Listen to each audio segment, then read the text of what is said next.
Justice. The other, a senior, number 80, Jim Ruzicki. The tackles, senior, number 79, Chris Robinson, and senior, number 78, Brian Beard. The two guards, the junior, number 63, Stan Sims, and sophomore, number 57, Jason Riggs. The center is a senior, number 53, Joe Ankowitz. The quarterback is a senior, number 10, Darrell Buffington. He also does the punting and does the kickoffs. The backfield will be a junior, number 25, Julio Gomez, senior, number 22, Brian Doyle, and a senior, number 35, Dave Mallett. And Bobo, what about the starting defense for the hometown Fitch Falcons? Fitch Falcons today, looking at the line, number 32, Vernon Lethbridge. One of the guards, number 60, Craig Blair. The other guard is number 77, Gene Conley. Rich Twilley is number 87 on the defensive line, and looking at one of the defensive ends, number 42, Chris Vaughn. The linebackers, number 66, Adam Scully Power. On the opposite side, his brother, number 44, Lincoln Scully Power. And in the middle, Dan Parker, number 86. Looking in the backfield, number 34, Jason Pope. The safety is number 22, Jason Teague. And Eric Baldows, number 30, is your other defensive back. Thank you very much, Bobo. There you have the starting offensive and defensive lineups for the two combatants here. As we mentioned, the Falcons 0-5 so far this season. A game between two teams that are very competitive in the Yankee division of the Eastern Connecticut Conference. And the kind of game where you just let it all hang out and have some fun. Right? Falcons won the toss. They'll receive. Yes, indeed. And again, taking a look at the Fitch Falcon coaching staff's cats. You commented on those a couple of weeks ago. Great lids. The chapeaux are up there on a scale of 1 to 10, about an 11. And a good pan picture of two of the teams. They were meeting out at midfield, as the Eastern Connecticut Conference teams do as they commence the beginning of the ball games. Now from Dorr Field and Groton, our national anthem.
Our national anthem, ladies and gentlemen, from Dorr Field and Groton, just about set to get underway. Another Eastern Connecticut Conference matchup. We hope you enjoyed here on Storer Cable Channel 36. Almost said the other guys, but we're not beaming across the river on this particular week. Falcons come into today's ball game with a loss against Wilbercross 35-13, and Norwich Free Academy Wildcats lost to an ever-improving Eastline Viking team 34-18, and we'll see the Vikings next week against the Stonington Bears. And that ought to be a good matchup. Vikings have improved since that loss to New London, and the Bears are getting stronger. In fact, head coach Bob Mitchell says the best Bear team he's ever seen. Well, that certainly points in a direction of a very interesting matchup on Turkey Day, doesn't it? Yep, and we'll have that Viking-Bear game for you next Monday night here on Storer Cable 36, because we hit home. We do hit home. A lot of homes. And we will have the Bear Bulldog matchup on Thanksgiving. And I feel nude today, Sam. I don't have a headset. You look nude. First time in 3 weeks I haven't had a headset, so I don't know what you're saying. Well, that regalia that you have on top there, the old frosty stuff is hanging out. You're looking pretty good. Dapper, I must say. Plus, I think we're going to get wet today. Nah, no rain in sight. Getting awful dark looking out. Well, I'll tell you, no rain in sight. Look at the NFA Wildcat huddle. They'll kick off to the Fitch Falcons as we begin today's ball game. Darrell Buffington will do the kicking for the Wildcats. They'll be moving from our right to our left as we start. Jason Pope and Jason Teague back to receive for the Falcons. And we are underway at Dorr Field in Groton. Good kick by Buffington. Chases Teague back into the end zone, and it's going to be an automatic touchback. As we talked to Jack from last week about that automatic touchback rule, the ball goes in the end zone. In high school football here in Eastern Connecticut, it's an automatic touchback. They'll bring it out to the 20-yard line and start it from there. Just a little technical note for Uncle Cliffy in the van. If you could give me a little bit more of your feed, I'd appreciate it. Not getting the directorial signals quite loud enough. There we go. Thank you very much. That's perfect. Now that we have that out of the way, it's 1st and 10 for the Falcons at their own 20-yard line. In motion goes Anthony Hall, back in the starting lineup for the Falcons this week to hand off to the up back. That's number 33. G.Drab, who was in the ball game. Drab gets maybe a half yard, if that. It'll be 2nd down and 9. Fitch Falcons just checking out that defensive line, Sam. Yep. Looks like it's a one blanket day for some of our fans here in the stands. Yep, there you see the offensive huddle for the Falcons talking things over. 77 is Gene Conley up front. I'd like to mention some of the guys in the trenches, and we'll check that starting lineup for the Fitch offense for you in just a moment after this play. McCoy is wide out to the near side. Again, Drab goes in motion. Hall in motion, and Jason Teague with the carry, and he's going to lose yardage. That front wall defensively for the Wildcats doing some good work up front. Number 76 is Ed, help me on this one, Wybraniak. That's it, Wybraniak. Okay, he made the stop. Oh, they may say Wybraniak. Yep. I know I promised to read you the starting offensive lineups. Let's quickly set the backfield for you. Number 11 is Kevin Lowry, the senior quarterback for the Falcons. In the backfield, number 22, Jason Teague, 33, G.Drab, and 45, Anthony Hall. On 3rd and long, he'll pass, and there's Reinecke running him out of bounds. Excuse me, that's number 78, Brian Beard, the defensive left end, making the stop. And Kevin Lowry loses yardage, and that'll bring up 4th down. Wildcats looking past that time. Good pass defense, good pursuit. Here what the Wildcats would love to do is to block the punt in this great field position. There you see part of the brave crowd that's here. We mentioned kind of a raw, nippy afternoon. Not too bad. I think it's about 59 degrees at game time, but starting to overcast, a little bit of a breeze, not too bad. Brian Hall is back inside his own 5, gets a bad snap. He'll get the kick away. It's a high end-over-end job. It's not going to carry very far against the wind. Hits at the 35 and bounces forward. And the Norwich Free Academy Wildcats have very good field position at the Fitch 33-yard line. If you want to establish yourselves, no better way to do it than to start out on Fitch Falcons 34-yard line on your first possession of the ball game, and a couple of the fans going up in the stands. I'd say it's a late arriving crowd, Sam. Yeah. Sort of in vogue for the LA folks. 10:19 to go, no score. This is the Academy's first possession. 1st and 10 from the Falcon 33-yard line. Hand off up the middle goes to Brian Doyle, and he struggles to get ahead to about the 30-yard line. A pickup of about 3. It'll be 2nd down, and we'll call it 7. Doyle, one of the senior captains for the Wildcats. He's joined in the backfield by Julio Gomes, number 25, and also Dave Mallett, number 35, who will play out on the wing. Yep. Mallett this time comes out wide out to the far side. Number 89 is Jimmy Justice, wide out to the near side of your picture. Back to throw Buffington, going for his man Justice. It's complete at the 25 and ridden out of bounds by Baldows near the 1st down marker. And as Jack mentioned, they love to go to Jimmy Justice, that time with the good hands, wide open pass play. And if you're going to pass, that's the time to do it. 1st or 2nd down, that way the defense isn't necessarily looking for the pass. And let's see if they've got that first. Yes, indeed they do. So it's a 1st down catch for Jimmy Justice. 1st and 10. Wildcats at the Falcon 24-yard line with 9:35 to go, 1st quarter. Good shot of Warren Whitey Whitehouse, one of our officials, and after this play we'll have Jack come in and give us the rest of the officials who are doing today's ball game. All righty, 1st and 10 from the 24-yard line. Buffington calling signals. Gonna throw it deep downfield, corner of the end zone. Beautiful catch, Justice, touchdown.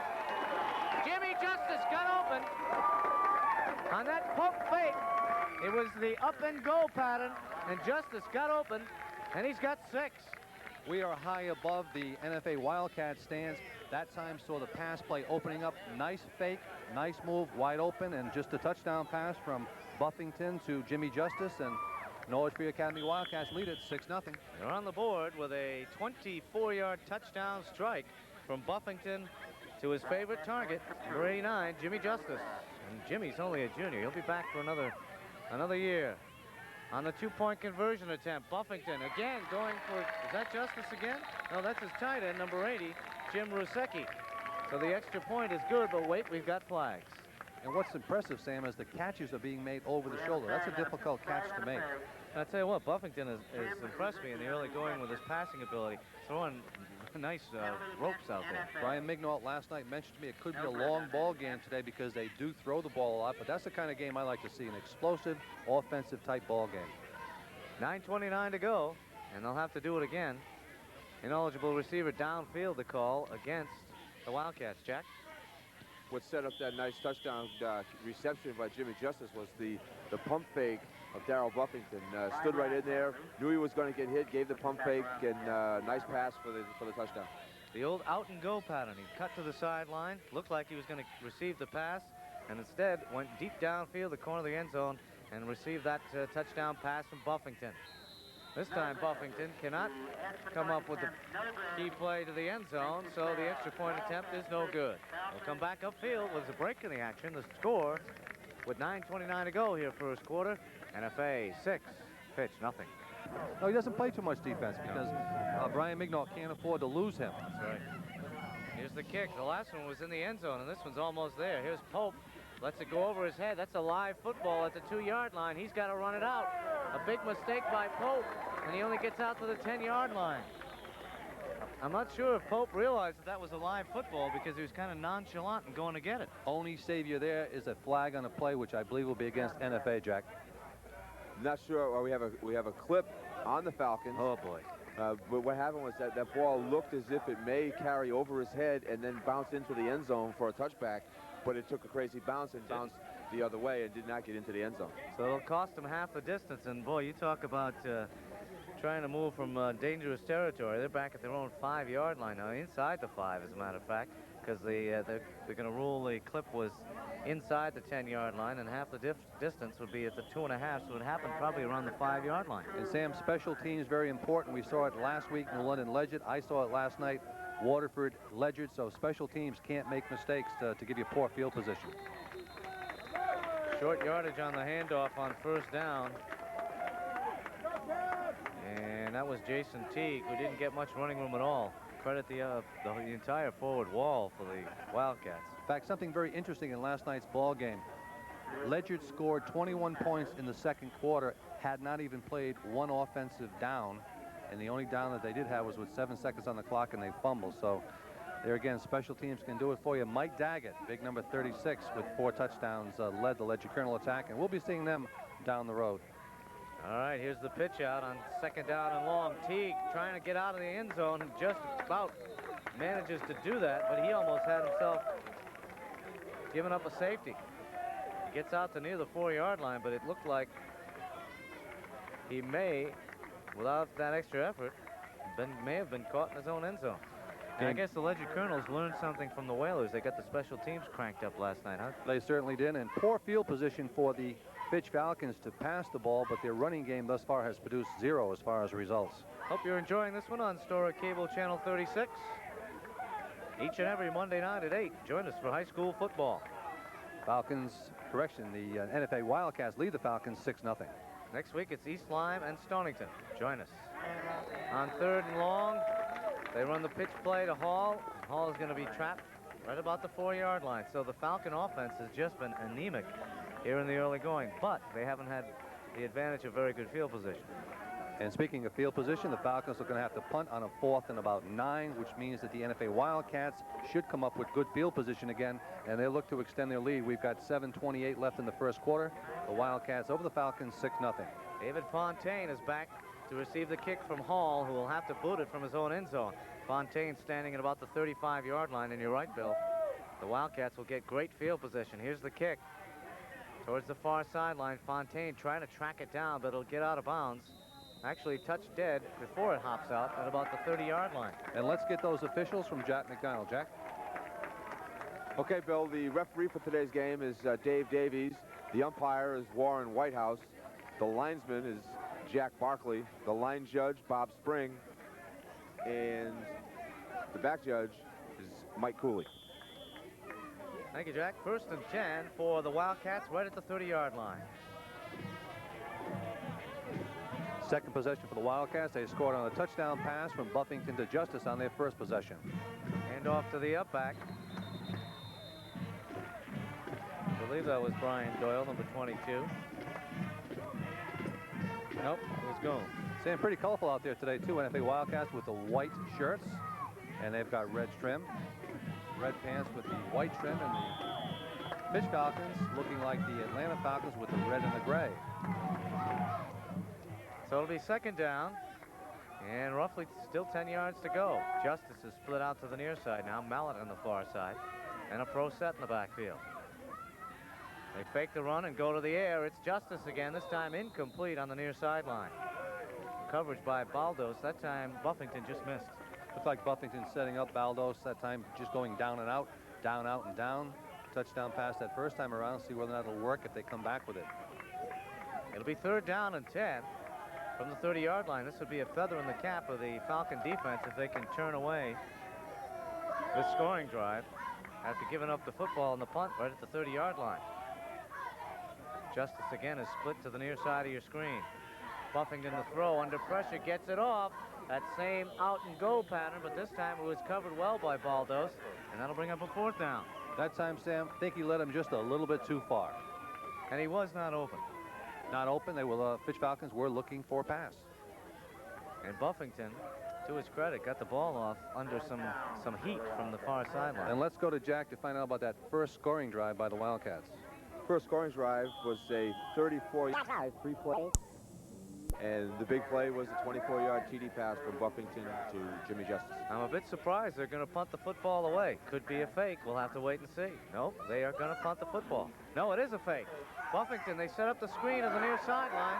There's a catch, but they will not get a 1st down. Brian Doyle receiving the screen pass, picked up only 3 yards. So I was wise to it, and if I was wise to the fake, then chances are the Falcons were, and judging by the outcome, the Falcons were ready for that fake punt. Well, they stopped the Wildcats short of the 1st down, so they were able to regroup. And Sam, you be nice. I'm always nice to you, Bobo. You know that. As Bo, I told you it's Bo. I dropped the Bobo. Becoming serious now. Well, you dropped serious business. You dropped the Bobo, but that doesn't mean I dropped it. 6:14 to go. Falcons take over on downs at the 26-yard line. Finally, some operating room, and Lowry's back to throw. Under the gun, and he's going to be hit, and he loses about a yard. So Lowry went back to throw on the roll. And let's see who got credit for the sack. That's number 56, I believe, from his linebacking spot. No, from his end position, Omar Rodriguez. And the only thing the Falcons gained on the possession, a change possession, was a little bit of field position, and they have had poor field position thus far in the first quarter. The Wildcats with a 6-0 lead. Falcons this time on about their own 26-yard line. McCoy is wide out to the near side on 2nd and 10 for the Falcons. The handoff on the crossbuck goes to Anthony Hall, the old counter tray, and Hall picks up some good running, good yardage, gets out near the 34-yard line, going to be about a yard or two shy of the 1st. And you asked about predictions before the game started. One of our avid viewers, Tiny, who's down there in that gray Toyota pickup, mentioned that he feels the Fitch Falcons are going to come out today. He's just Tiny. He doesn't have a last name. His name is Tiny. Doesn't have a last name. He's picking the Falcons by 6 points, so the Falcon offense better get going. Is Tiny though? I felt I had to mention it. He's one of the people that stopped me to say that he enjoys what we're doing and really likes what we have to say, and it's for the kids. And well, thank God. It's always nice to hear. We got a timeout. So there's a break in the action with 5:28 to go here in the first quarter. Your score from Dorr Field and Groton. NFA 6, the Fitch Falcons nothing. Eastern Connecticut Conference football being brought to you on Star Cable 36. TV that hits home, buddy. You sure do. That's Dan Parker going in motion for the Falcons on a 3rd down and 2 call. is one of those tweeners. They give it to Anthony Hall, and Hall will have a first down as he just puts his head down and burrows his way out near the 40-yard line. And Sam, where are the Ross Hartman fans today? I don't know. I'd be surprised to see him shirtless out there. I'll tell you that right now. Because they were out there shirtless last week. Jeff Tarr made the stop for the Wildcats, but not before Hall picked up a first down. It's 1st and 10 now for the Falcons at the 40-yard line. Looking for the game-tying score here. They trail it 6-0. Lowry goes on the draw play and nothing doing. The defense reads it perfectly. That play hasn't worked yet, Sam, but they keep on pounding away at the center of the line. And Tony Petrucci from his middle linebacker spot made the stop for the Wildcats. And there's that Thanksgiving showdown.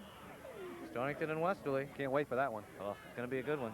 28th at 8 o'clock, the 29th At 8 at 8 o'clock, and the 30th at 8 o'clock. So there's no excuse for missing that football game. 3 chances to see us.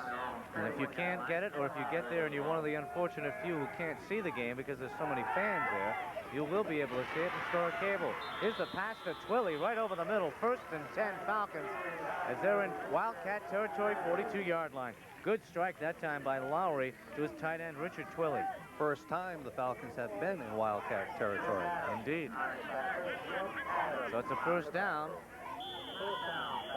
for the Fitch Falcons. Might want to set that NFA Wildcat defense. Be my guest. Oh, I say you might want to. Well, I might want to, but I also might want you to. Omar Rodriguez wears number 56. Let's catch it on the next play. The ball is loose on the ground, and it's going to be the Wildcats picking it up. Anthony Hall did not get the handoff. It was loose on the ground, and picking off from his end position is, I believe, number 78, Brian Beard. The defensive end picked it off. And just like that, the Wildcats have it back at their own 46. I mentioned Wildcat defense, and what happened? They turned it over. Huh? Big play. E. Vega wears number 75, Ray Burney, number 55, Mike Kaminsky, number 68, and Brian Beard, number 78. That's the defensive line, but we'll bring that back when they go on defense again. 3:57 to go, first quarter. Oh, what a hit. Coming across to make the stop for the Fitch Falcons is Dan McDuffie, the nose tackle, and boy, did he stick a helmet into the midsection of Brian Doyle. There may be some of Ross Hartman's fans, and they waved at us, too. Oh, They know they're on TV. that's right. There they are again. We'll see if they clad down and have Ross Hartman on number 10. We're not trying to encourage it, of course. Of course not. There's a good shot of Darrell Buffington directing his receiver course, so maybe we'll see the ball in the air here on 2nd down and 12. They go with the pitch man. This is Gomes. Gomes gets outside, gets a few yards, across the 50 to about the 49-yard line. Coming up again on the stop is McDuffie, and he had some help from one of his mates on defense that I didn't quite pick up the number. But give McDuffie, again, credit for half a tackle. I like that name, McDuffie. You do, huh? Yeah. Any particular reason? No, it's just got a nice sound to it, McDuffie. Sounds like a nose tackle, doesn't it? Strong. McDuffie. Strong sound to it. Daniel McDuffie. Yep. 2 F's and 2 E's. A pickup of about 8, so it's 3rd down and still 5 yards to go for the Academy. They run the option play, and this is Buffington spinning off tackles, and he's got a first down. Great second effort by Buffington. He showed us his arm. Now on this play, he shows us his running ability. Adam Scully power, and again, your guy, McDuffie, on the stop for the Falcons, but not before Buffington picked up an impressive first down carry. Nice piece of running by Darrell. He does run the option well. That time, keeping the ball 2nd and 3rd effort for the first down. Wildcats. 1st and 10 at the 42-yard line of the Fitch Falcons. Wildcats already leading it 6-0. We've got 2:25 to go. Here's Gomes again off tackle, breaks it back, picks up about 3 or 4. Jack mentions that the Wildcats got their first down of the ball game with about 2:20 left in the first quarter. They already lead it 6-0. Scully Power and Jason Pope combining on that tackle. Adam Scully Power and Jason Pope. You know why I like to give the score? Why do you like to give the score? Because very people often- want to know the score. Yeah, and I also listen in, you know, TV, radio, and very often they go on and on and on forever and never mention the score. And you'd like to know at what stage you're at so you can get into the ball game. 6-0 Wildcats. They're wearing the white shirts with the red pants. Okay. Pitch back goes to Gomes again, trying to get off tackle, almost swept down in the backfield. by Eric Baldows, who came up strong from a safety position and really screwed the play up. Jason Teague did make the eventual tackle, but credit Pope with really messing that play up, Bobo. Sure did. In 3rd and a long 5 for the Wildcats. Do they punt? No way. Do they go an option pass? No way. What are they going to do? Watch for a rollout. A little bit of action. Pass play to none other than number 89, Jimmy Justice? We're going to go at 89. All right, let's see what happens. 3rd down and 5. It is a passing down, and Buffington 1 step back, loops it over the middle, caught by the tight end, 1st down. So you talked me into saying Jim Rusecki. I was going to say Rusecki. Yeah, okay. You talked me into that. Jason Teague made the stop for the Falcons, but a good play calling there. They did. Darrell Buffington did look at Jimmy Justice, pulled the safety off of his tight end, and then just looped it down the middle. I pointed to 80. You said no Justice, so I went along with it. No more. I didn't point to 80. Don't tell these people. Don't tell these people these stories. Those traps anymore. Well, you're telling stories again, Bobo. Next, 1st and 10 from the 22. Buffington back to throw. Got Rusecki on the out pattern, and he's going to be pulled down at about the 16-yard line. And if Buffington continues his expertise passing, you're going to see number 22, Brian Doyle, or Julio Gomes, number 25, busted for a touchdown on the ground. All right, and I didn't point to either one of those guys' numbers either. Well, I'm just telling you, if he keeps This on is your passing, call now. keeps on passing I as just want well to as make he's that. doing. I want to make that perfectly clear. This is your call. I don't want to come back and say that I All pointed right, again. it'll open up the running game because he's doing a great job passing. But I do agree with you. 2nd down and about 6 for the Wildcats, the 16-yard line of the Fitch Falcons. They already lead it 6-0. They'll go with the option call again. Buffington fakes the pitch. Beautiful little fake. He got half the defense to bite and picked up about 3 or 4 extra yards with that little fake of the pitch right near the end of that run. He's going to be shy of the 1st down, Sam.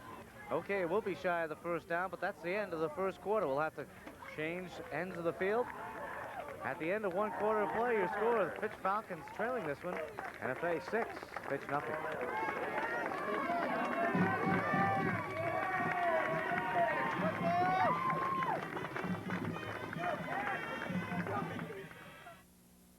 For Cable 36, it's 6-0. The Wildcats of Norwich Free Academy leading the hometown Fitch Falcons by a score of 6-0. Just starting in the 2nd quarter. A key call here, 3rd down and 1, facing the Wildcats at the Falcon 12-yard line. Buffington has everybody in tight. Now some motion. The handoff goes to Gomes, and he has the 1st down inside the 10-yard line, going about the 7. I tell you what, I don't like the jerseys for the Wildcats, and I'll tell you why. They're awful hard to see from a distance. You ever notice that once in a while some team jerseys, for some reason, it's hard to pick up the numbers? You ever notice that? Guess you haven't, huh? Only when they get dirty. Oh, okay. You talk about jerseys that are difficult to pick numbers off. You see Monaco Indians in the East. Yeah, that's one of the other teams. Black Yeah. shirt. Yeah. 1st and goal now for the Wildcats. They're in the red zone. Here's Buffington on the rollout, looking downfield. Now he's going to keep it. He's at the 5, inside the 5, bouncing off tacklers, powers his way down to about the 1-yard line. No, they say he's in. Darrell Buffington, that last push must have got him there because it was a long time before the Zebras came in and officially signified a touchdown. Well, in our pregame, we talked about my prediction, and I think that Falcons have got their hands full. NFA Wildcats look like they've got too much for the Fitch Falcons today. Well, we mentioned the other thing we talked about is the fact that the Wildcats seem to fade in the late going. So maybe the thing for them to do is to get the big lead early and then just hang on. I know what it's like to fade in the late going. I've been to Plainfield a couple of times. Let's leave that alone. They'll go for the 2-point conversion. Here's motion, and Buffington back to throw. Going to the motion man. It's picked off by Pope. So that kills the extra point. And Pope, had that been a regular play from scrimmage, would have had himself a long touchdown. Speaking of Plainfield, they're going to be taking on Putnam very shortly, and that's going to be a big ball game. Putnam and Plainfield. Okay, we've got a break in the action. 11:25 to go here in the 1st half. Your score: the Norwich Free Academy Wildcats 12, Fitch Falcons nothing. Whoa, I like that saxophone music. Who does that? It sounds like maybe Tom Scott or somebody.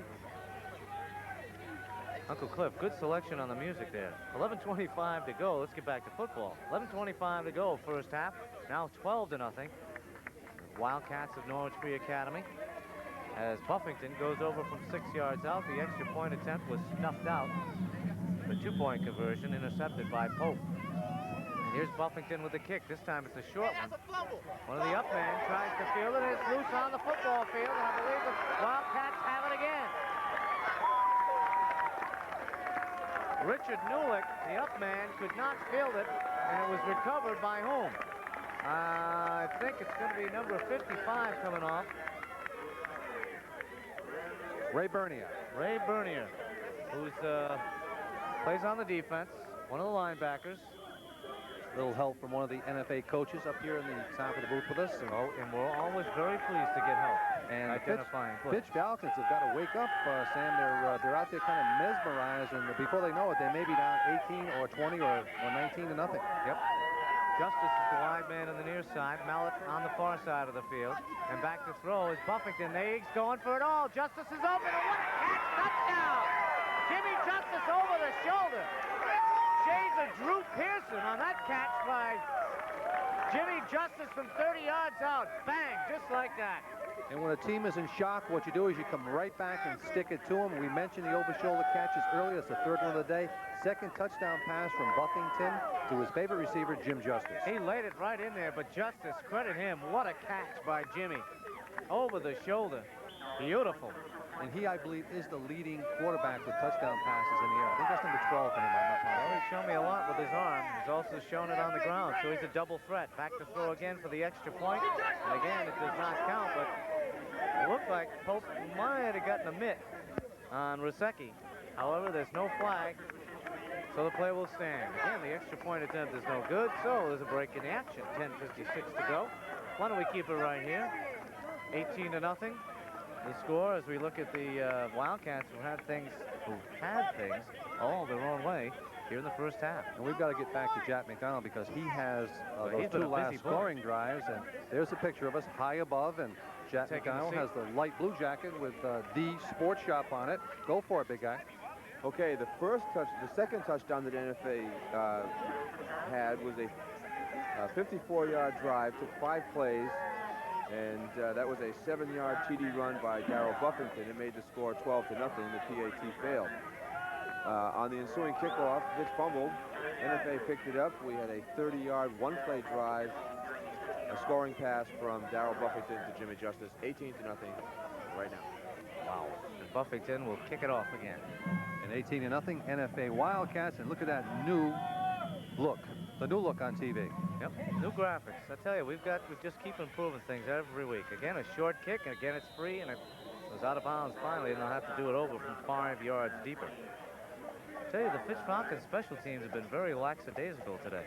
We had Pope misjudge the opening kickoff, almost result in a safety, and he only took it out to the 10-yard line. Then on the ensuing kick a few moments ago, one of the up men, number 49, Richard Newlick, could not handle the ball, and Wildcats picked it up on the turnover in the first play from scrimmages, another touchdown. Well, I don't think the Falcons are playing up to their capabilities, and we had a game similar to this last week when the Legend Colonels looked flat against the Whalers. And exactly. I don't know, it's just maybe it's mid-season itis setting in. Maybe it's our very presence. No, nothing to do with our presence. Oh, I thought maybe we'd make them nervous. Wildcats, when I spoke to Brian Mignall early in the week, said, Bill, I don't know why you guys are doing our game, but we're glad to have you. We're doing this game because it's like a mountain. You climb it because it's there. You got it. Wildcats are looking good, too. The game is being played, and we are here at Dorr Field. Here's Pope from the 20-yard line. Pope finds a little crease. He may go. Jason Pope has got lots of speed. One man to beat and tackle at the 33-yard line. Jason Pope broke it. We saw him 2 weeks ago take one 90 yards. And he takes this one about, let's see, from the 20. What's that, a 50-yarder, Jack? Roughly? Roughly 50, but more closer to about 47, I believe. Okay, well, that's roughly 50. Yeah, 47, 48 is roughly 50. And I'll tell you what they've got to do. He's awful tough on me, isn't he? They've got Teague and they've got Pope. Two guys with outstanding, unmatched speed. And we do have an injury on the field, so maybe we can get a camera on that. But what they've got to do is they've got to get these two guys open so they can either receive and run or just on like a little lateral reverse or something, because there aren't too many quicker running backs in the area than Teague and Pope. And I didn't see who the injured ball player was for the Falcons, but certainly a great return by Jason Pope as we see the offense for the Falcons on the field again. And there's a picture of Brian Mignol's son with the red sweats going out of the picture, and I'll tell you, he's going to be a good one a couple years down the road. Oh, yeah? Saw him last night. Don't you? Saw him last night running the sidelines at Waterford High School. He's going to be a pro. And plus, it's in his blood. Here we go. Number 32, is it? 32, I think, yeah. That would be Vernon Lethbridge, who starts on the defense, or did start last week, at defensive left end. Playing on the special teams, providing some blocking. And next week's game, we have East Lyme At Stonington. At Stonington to take on the Stonington Bears next Monday night at 8. So be with us here on Stora Cable 36. First and 10 after that good run back by Pope at the 33-yard line. Here's Teague, and he's not going to find much running room. Again, credit the front wall of the Wildcats.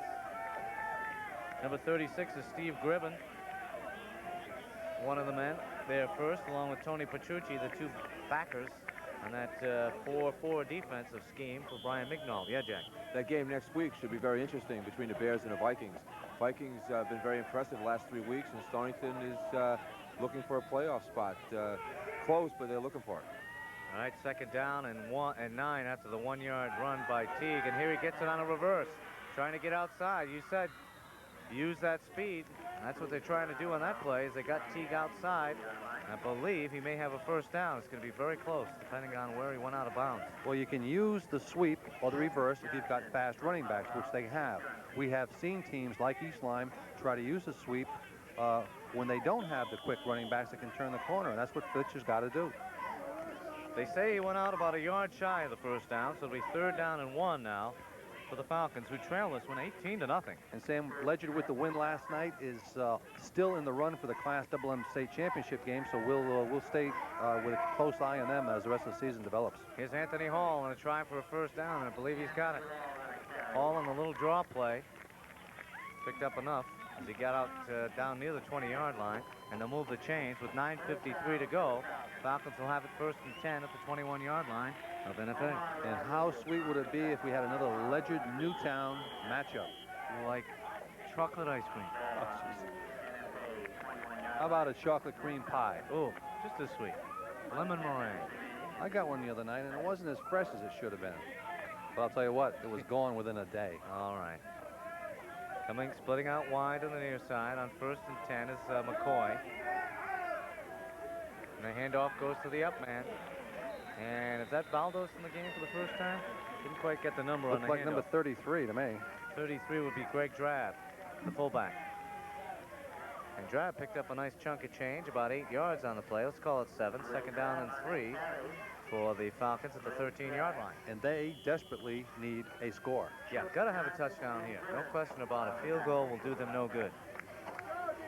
9:03 and the clock rolling. Still plenty of time in this football game, but they've got to make this drive count for something.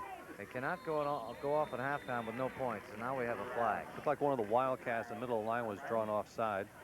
Drawn off or just... stepped off. Stepped off. There'll be 5 yards in Fitch's favor. Yep. There's your score, 18-0 Wildcats. Yep, it's an offside call against NFA. Moves it down inside the 10 and gives the Falcons a first down. And Lowry will decide on what play to call next. I haven't seen your favorite astronaut here today. Paul Scully foul? I don't know. I haven't seen him. Oh, here he is. He's down with the chain gang. Right. He's here. Now we've got whistles again on the first down call. And what do we have here? Jack, see anything? Motion, right? I'm going to have to say it's a dead ball foul. It's probably going to be encroachment again. Okay. Nope. Legal procedure. There he is. There's Paul Scully Power. And Sam, I watched your interview with great interest, and for a minute there I thought I was watching a national newscast. You just overwhelmed me with your knowledge of space and weather and all that stuff. You know why? I've got lots of space between my ears. That's why I have the knowledge of space. You said it. Yep. 8:38 to go. 18-0 your score here in the first half. The Wildcats of Norwich Free Academy have come in and running and gunning and doing it every way possible. 2 touchdowns for Jimmy Justice, one from 30, one from 24, And then Darrell Buffington, who threw those 2 touchdown passes, scored from 60 yards out. So Buffington and Justice are the offense. What a combination all across the nation. You're a poet and didn't know it. Bo must go. Bobo is our poet laureate for the day, ladies and gentlemen. They mark off the yardage against the Falcons, so it'll be first down and goal from the 14. Lowry back to throw, loops it downfield, got a completion, and does he have a touchdown? No, they say he's short of a touchdown, right about, I don't know, about a half-yard shy. Sam, that was a well-executed play. A little play action, and I'm still roll out. I'm still looking to pick up who got that pass. Pass, I think it's reception. McCoy, number 16. Calvin McCoy. The real McCoy. I'm sure Mrs. McCoy would agree with that assessment. Look at Warren Whitehouse and the defensive line for the Norwich Academy Wildcats. Second down and short from just outside the goal line. Here's Teague, and Teague goes the final distance. So Jason Teague gets the Falcons on the board. It's 18-6 with the extra point attempt to come. 7:51 to go first half. So the Falcons breathe some life. That was a touchdown that they needed. They've had poor field position all afternoon, all evening, and this was an opportunity. Well, afternoon now, but evening while you're watching it. So I have to throw them both in. Afternoon, evening. Okay. In fact, if you're from the south in about another half hour, you call it evening anyway. That's right. Look at this. Look at this lineup here. All they've got over there is a center and a quarterback and a kicker. Now they're all coming back. That's the old swinging gate play. Remember the old Iowa Hawkeyes used to run the swinging gate. Line everybody up to one side. Keep the defense guessing. Here's the extra point attempt by Blair. It's up and good, and no flag, so it'll count. I'm surprised they didn't go for the 2, but they settled for 1, and we've got a break in the action. 7:51 to go first half. We've got a new ball game, folks. Falcons are on the board to score. Norwich Academy 18 and Fitch 7.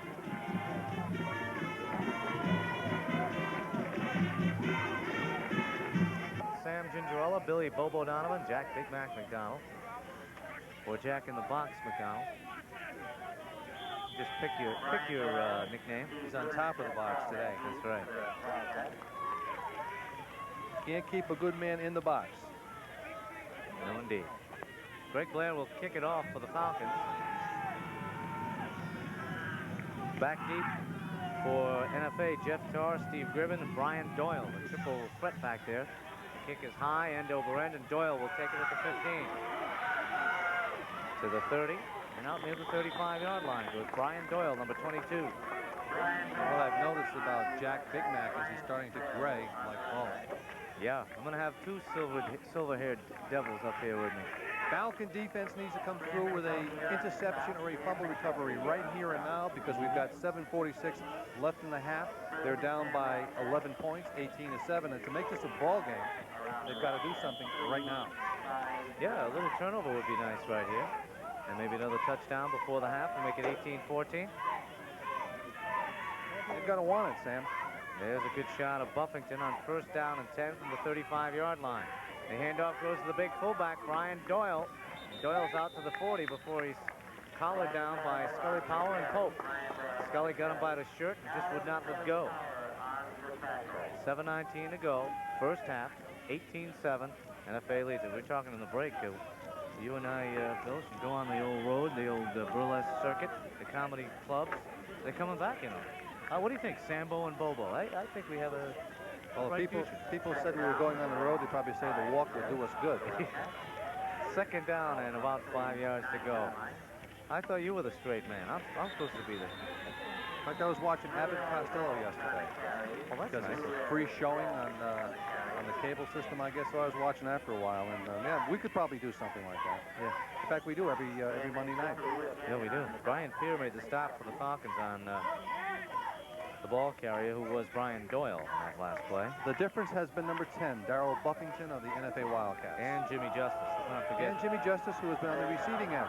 The last touchdown was just absolutely a work of art. Caught it over his left shoulder, going away for the touchdown. Buffington back to throw. Nice rope right over the middle. Justice again with another reception and a first down. Trying to get outside for some running room. Was it Jim Rusecki? It was Rusecki. Every time I want to say Rusecki, you say You're right, Justice. it is Rusecki. Well, like I said, I'm having trouble seeing the numbers, so I got to look at a monitor. And you're right. That's all right. So When Rusecki you're right, you're right. Rusecki wants his due also. He sure does, and he deserves it. And I think we just straighten that out. He doesn't get the touchdown passes, but he gets the passes for the first downs to keep the drives alive. All right. It's getting dark again. Well, it's kind of an overcast day, kind of gray day here at Dorr Field and Groton. High atop the hill, Fort Hill. Brian Doyle on the carry, this time short yardage. Let me see. Defensively for the Falcons, Adam Scully Fowler, his brother Lincoln was there as well. And also Vernon Lethbridge, number 32, helped out. So it'll be second down, still 10 yards to go. Clock rolling, 5:50 to go, first half. Fitch Falcon flag people and the band getting warmed up. They'll be ready for halftime. One of the fine bands, by the way, in southeastern Connecticut. Nice group. I noticed driving in, there's going to be band competition, and I missed the date. I think it's tomorrow. Next Saturday. Uncle Cliffy from the truck tells us. Next Saturday. Thank you, Cliff. November 9th. Pass is incomplete, intended for Rusecki. Number 80. And it'll bring up a third down, and Buffington will come to the sidelines and talk to head coach Brian Mignalt about the next play. One of the senior captains for the Wildcats, and Jack McDonald has something to lay on us. I'm very impressed with Darryl Buffington. He does an excellent job. He does good faking and keeps his composure out there. He's a very good quarterback. He's a senior, though. He'll be missed next year when he graduates. That's Justice to the near side, the bottom of your screen. Mallet as they wind out to the far side.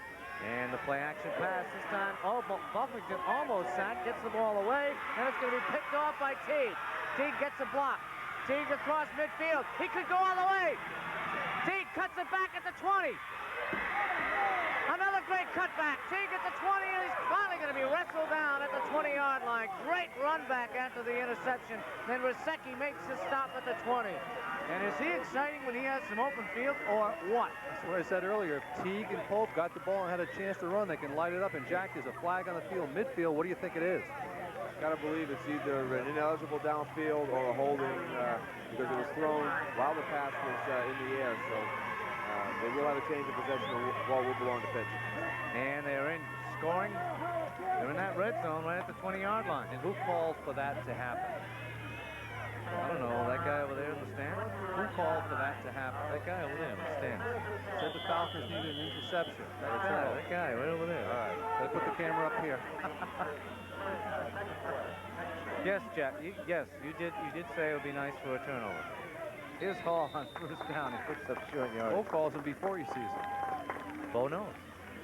Bo knows football. Yep. Sully knows. No, Bo knows Mo. Bo and Mo. What a combo. And together it's Sambo, Bo, and Mo. And Big Mac Jack outside the box. Yeah.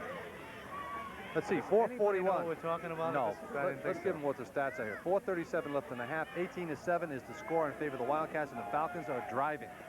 After the INT by Jason Teague, here's Lowry on the rollout. Had a man open. That was Teague again at the 5-yard line. Could not haul it in.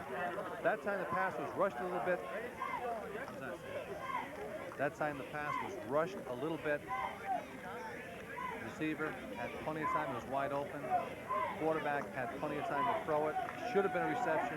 Should have been a touchdown. That's what we're calling for. Give the ball to Teague. Give it to Pope. Let him catch it one-on-one and run for the score. Come back with it. Dan Parker in the ball game, number 86. You see him relaying the call from the sidelines by head coach Mike Ellis. And let's see what he has up his sleeve on third down and still 9 yards to go. Definitely a passing down. Over the middle and almost picked off. Was intended down there for, I believe that's Richard Twilley, number 87, his tight end. But good coverage by Dave Fontaine, who almost picked it off. And Anthony Hall, number 45, will remember that play because he was open in the end zone. Ouch. But Lowry, again, under a lot of pressure, didn't have a chance to see that second receiver and went with the play that was called. But we've seen Gregory Blair, but prior to the ball game, Greg was kicking 40-yard field goals. And the Falcons may be going for a field goal here on fourth down. It would be a 37-yarder. Jack, can he hit it from there? This particular quarter, I think he can. He's got the wind at his back, and he was kicking them that way earlier, before the ball game. And the Falcons have taken a timeout, and I believe he's in the ball game. Yes, he is. Greg Blair, number 60, is in the football game, and apparently to attempt what would be about a 37-yard field goal. With 4th and 9, it also could be a fake field goal attempt. It certainly might. They certainly don't want to rule anything out.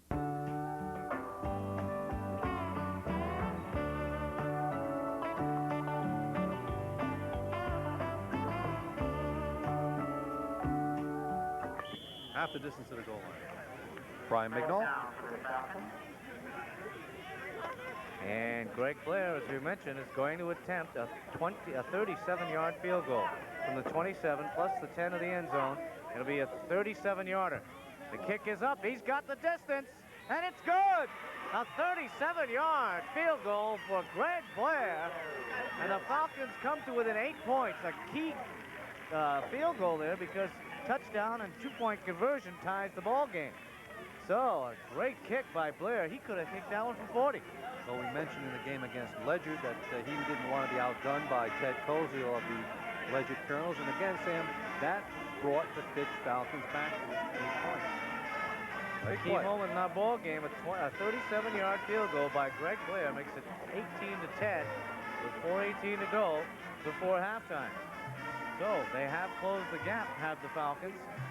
And Jack said this Norwich Academy team had a tendency to fade. Maybe they're fading a little now in the closing minutes of the half. And that field goal drive, if you want to call it a field goal drive, that scoring drive was set up by the interception and fine run back by number 22, Jason T. Big Jack. You know, that interception return was about a 50-yard return. And again, the Falcons faltered. They didn't do a lot when they got the momentum with the interception, but it didn't matter. They ended up with 3 points. So with the way that Blair can kick the field goals, you've got to put the points on the board. Onside kick here, Sam? I don't think so. Not with 4:18 to go. You don't want to give the other team great field position and let them put another score up before halftime. I think you boot it away. Okay.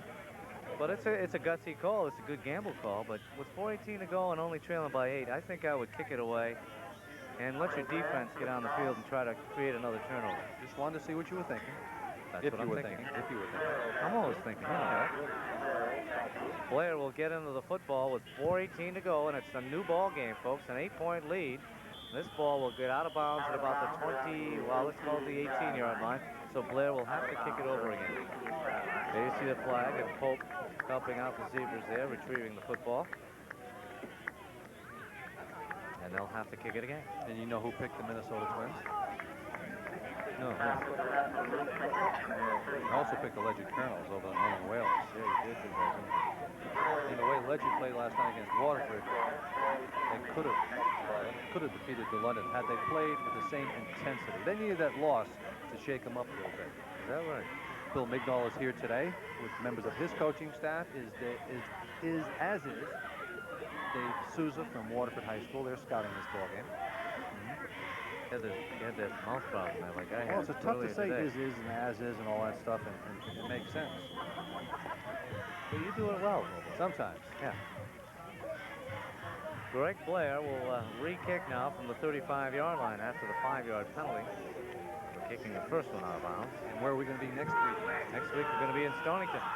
The Bears will take on the East Line Vikings. So join us next Monday night at 8 for that one here on Stora Cable 36. Here's Brian Doyle. He takes a shot from Pope right at the 28-yard line, and then it's buried in a whole bunch of Fitch Falcons. So I think they're fired up a little bit here, Bobo. They certainly are. And I'm also ready to go back and see my second Thanksgiving Day football game between the Bulldogs and the Bears. And maybe we can put that up on the screens because you'll have 3 chances to see it. You know, I mentioned we had 3 chances to see it. I didn't see it last year. It was so much fun doing it. I heard it was good. There we are, November 28th, which is Thanksgiving Day, at 8 o'clock in the evening, 29th, and also the 30th. So 3 chances to see it, perhaps tape it, and enjoy it. That is more than a football game. That's a social event. And that rivalry. Here's the handoff to Doyle, and he's going to be hit and sacked behind the line of scrimmage. Excuse me, that's Gomes. And your boy McDuffie was there from his nose tackle position. Dan McDuffie comes across to make the stop. for the Falcons. So they are fired up right now. And I'll tell you who I am picking in the Thanksgiving Day game today. Go ahead. Stonington. They're on fire. Yeah. Bob Mitchell's got them playing extremely well. Well, you know that no matter what happens, my heart has to be with the Almanacs. So I'm going to say the Bulldogs. You'll be for the Bulldogs, I'll be for the Bears, and Jack will be for... Neutral. Okay. Jack will drive. Doyle, and Doyle loses yardage. Again, McDuffie on the stop. He had some help from Twilly, I believe, but McDuffie there first. And he's just taking the whole thing in his own hands. And I think the Fitch Falcons have had a wake-up call. I think you're right, Bobo. They were flat to start the ball game. In fact, they got down 18-0, and all of a sudden, they're back in the ball game.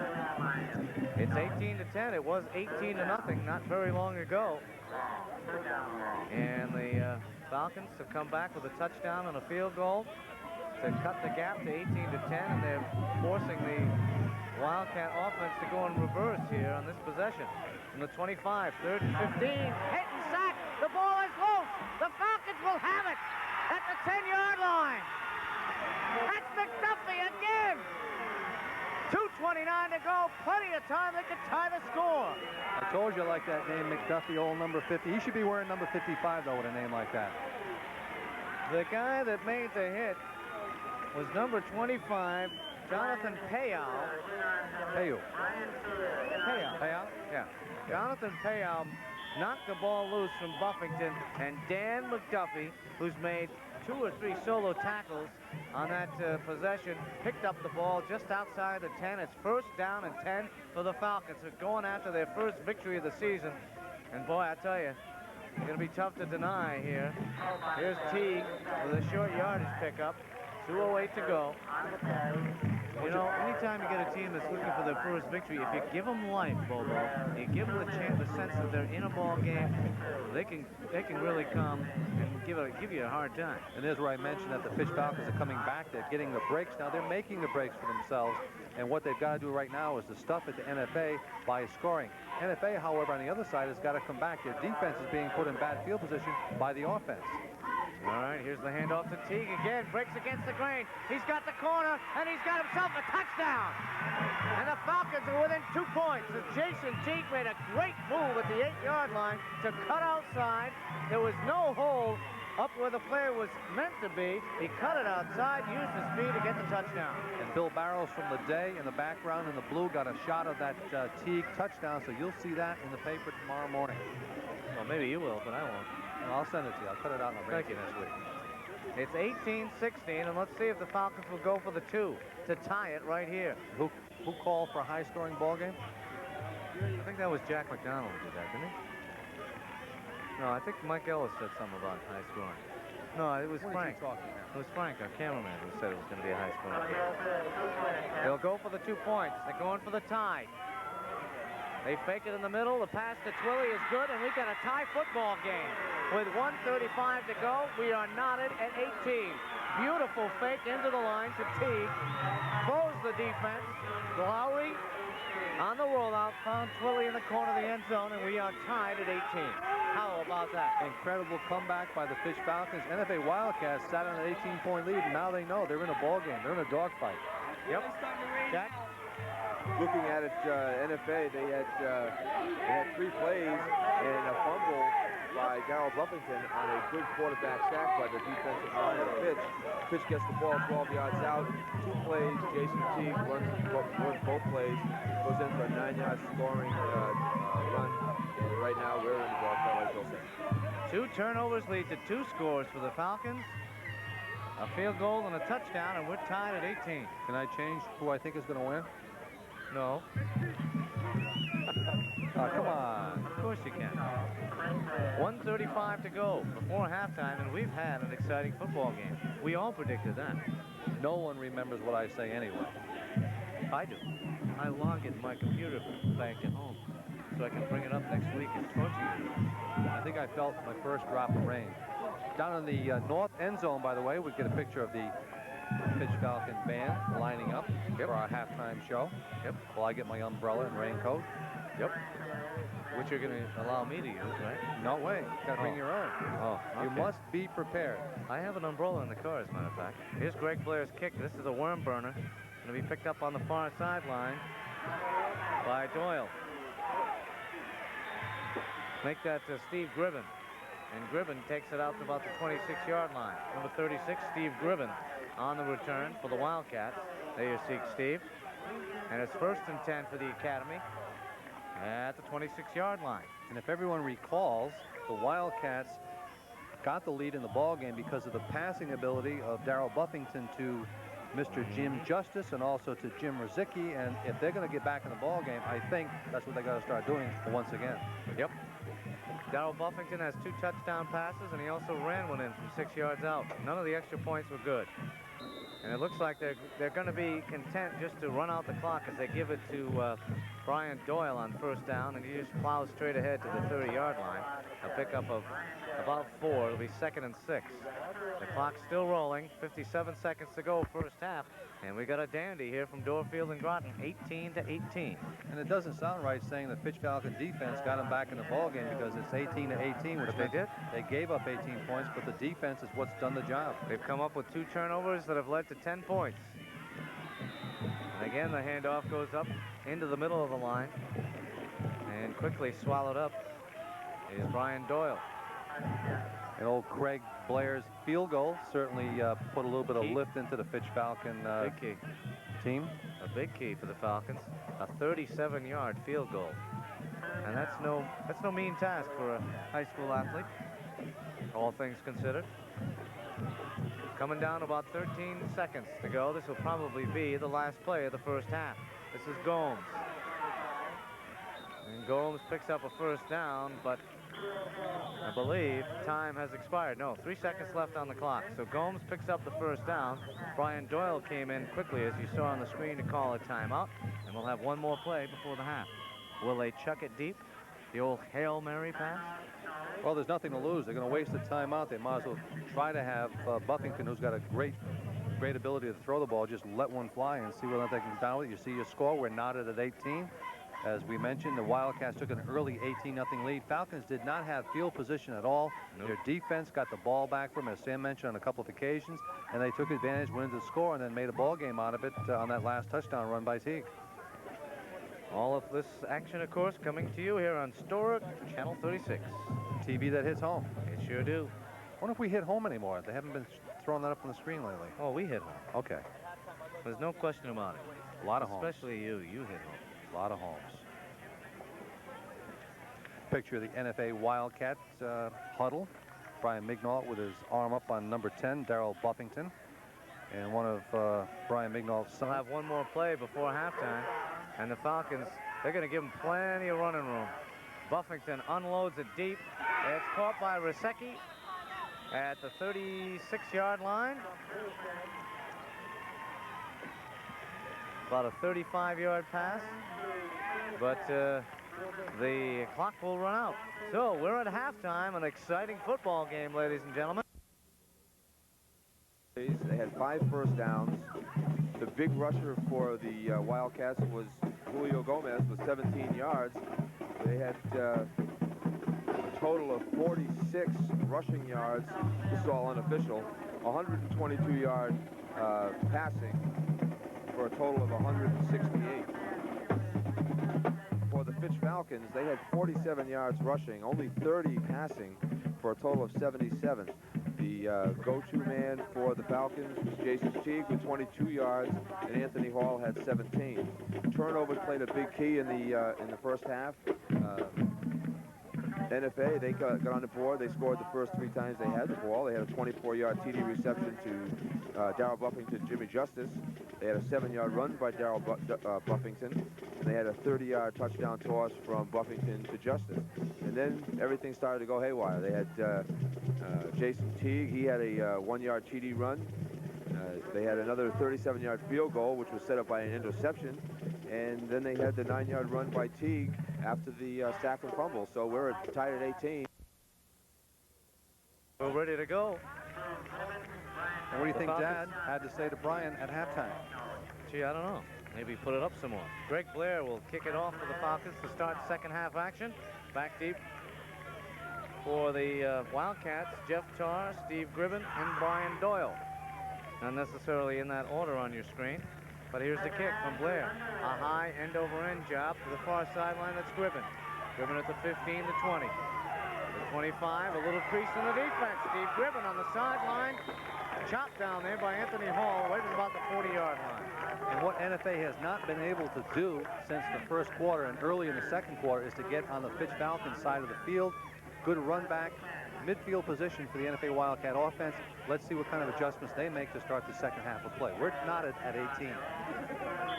Right, just about the 40-yard line is where they mark the football. And Buffington will have good field position to start the second half. Tied at 18. It's been a whale of a football game. 18 straight points in the first quarter by the Wildcats, answered by 18 in the second quarter by the Falcons. Brian Doyle on the carry, off his left guard, excuse me. Picks up about close to 5 yards. Tackled by number 50, that's Dan McDuffie, who has a couple of solo tackles. He's your guy. We picked him out. A couple of solo tackles, and also picked up a key fumble right before halftime. Picked up a fumble by Buffington at the 10-yard line, and that gave Jason Teague the chance to go over from 8 yards out and tie the ball game. So McDuffie really making a big contribution here for the Falcons. Buffington on the cross block. It goes to Brian Doyle again, and Doyle going to have very short yardage, as that play looked like it was destined not to do too much from the very beginning. Falcon defense responsible for giving up the 18 points you see that the Wildcats have, but on the other hand, they also came back inspired in the second quarter, Sam, and helped get the 18 points back on the board by giving the offense great field position. Right you are, Bobo. And on third down, it's going to be 3rd and 5 from the 46. A key call here for both teams in the early going second half. The Falcons go with a blitz, and they pitch it out to Gomes near sideline. Gomes will not get to the flags. It'll be 4th down and about 1. And I believe the Wildcats will have to kick it away. Jason Pope and I believe number 45, Anthony Hall, came up first with help from Adam Scully Power. So with 10 minutes to go in the third quarter, the Wildcats will have to kick it away. 4th and 1 at their own 49-yard line. Buffington is the kicker, so he won't know until he gets into formation. Just about to say he can also throw and he can run, as we've seen on the option today. So with a 4th and 1, interesting call, but I think they'll play it safe here as we begin the third quarter. Well, you thunk wrong, Bo. They're going to go for it on 4th and 1. Gutsy call. And it looked like McDuffie, for the first time this year, or this game, does something negative on defense. Looked like he jumped across, but let's see if he was drawn across. And they're looking in the direction of the Wildcats, so maybe McDuffie did not do something. He didn't do a no. Well, I saw the Fitch Falcon player draw. Nice call, but I think the NFA Wildcats are going to be penalized 5 yards, so they're going to have to punt the ball away now. I think you're right, Bobo. 4th and 1 is a lot different than 4th and 6, or vice versa. Yep, and they will come on with the special teams, and Buffington will kick it away. And Sam, with your quarterback, also your punter, you can come out in the formation looking like you're going to go for it with a long count and then switch back and have Buffington drop back to punt the ball. So we never will have a chance to see what would have developed on that play. Sure can. Jason Teague, McCoy, and Eric Baldows are deep for the Buffington kick from his own 30. It's a high snap. Buffington, no rush on, so he gets it away down the near side. That's McCoy calling for the fair catch. He gets hit. There'll be an interference call on this play, but let's see what Teague does with the football. Teague has running room, far sideline, gets it back to the 49-yard line. Jack? Okay, we're going to have to sort it out. There's 2 flags down there right now, and the first flag, I believe, is going to be fair catch interference. Yep. And the second one is probably going to be an illegal block, but the first one is fair catch interference. Calvin McCoy had his hand up and was not given the opportunity to catch the ball. All right, you're right. We're going to have to sort it out. And while we do, we'll remind our viewers that Thanksgiving Day, Stonington Westerly, that traditional matchup, will be broadcast on the 28th, 29th, and 30th of November. And after the showdown, it'll be a chow down Thanksgiving Day. I don't know about you, but I certainly partake of the stuffed bird. And you'll have 3 chances to see that one. on the 28th, the 29th, and the 30th at 8 o'clock. And that's going to be a good one, but I'm picking the Stonington Bears over your Bulldogs. Well, it's my alma mater. What can I tell you? You got to go with your alma mater, right, Bobo? Well, you should. Last week I didn't, and the Whalers won anyway. That's right. See? See? You should go with them. That's right. the point you're trying to make. That is the point. I think I just made it. Bo follows. Bo knows. And the Zebras are still on the field trying to sort all this out. We had 2 flags. Our resident referee up in the booth, Jack McDonald, I don't know if a lot of people know that, but he is an official referee here in Eastern Connecticut, says that it's probably going to be interference on the fair catch call and then an illegal block against the Falcons. So we may have to kick this thing over. Yep, interference call against NFA and a clip against the Fitch Falcons. Those penalties offset, so we'll have to do it all over again. We're going to be punting from 4th and long, and Falcons hoping to get good field advantage. And again, once again, we saw number 22, Jason Teague, running the ball. And boy, I'll tell you, if he can get a little bit of an opening, he can fly. Yep. He's a very dangerous ball player from wherever he is on the field. We saw him return earlier this in the first half, return a interception about 50 yards to give the Falcons good field position on that drive in which they got the 37-yard field goal by Greg Blair. So he can do it. He can run that football.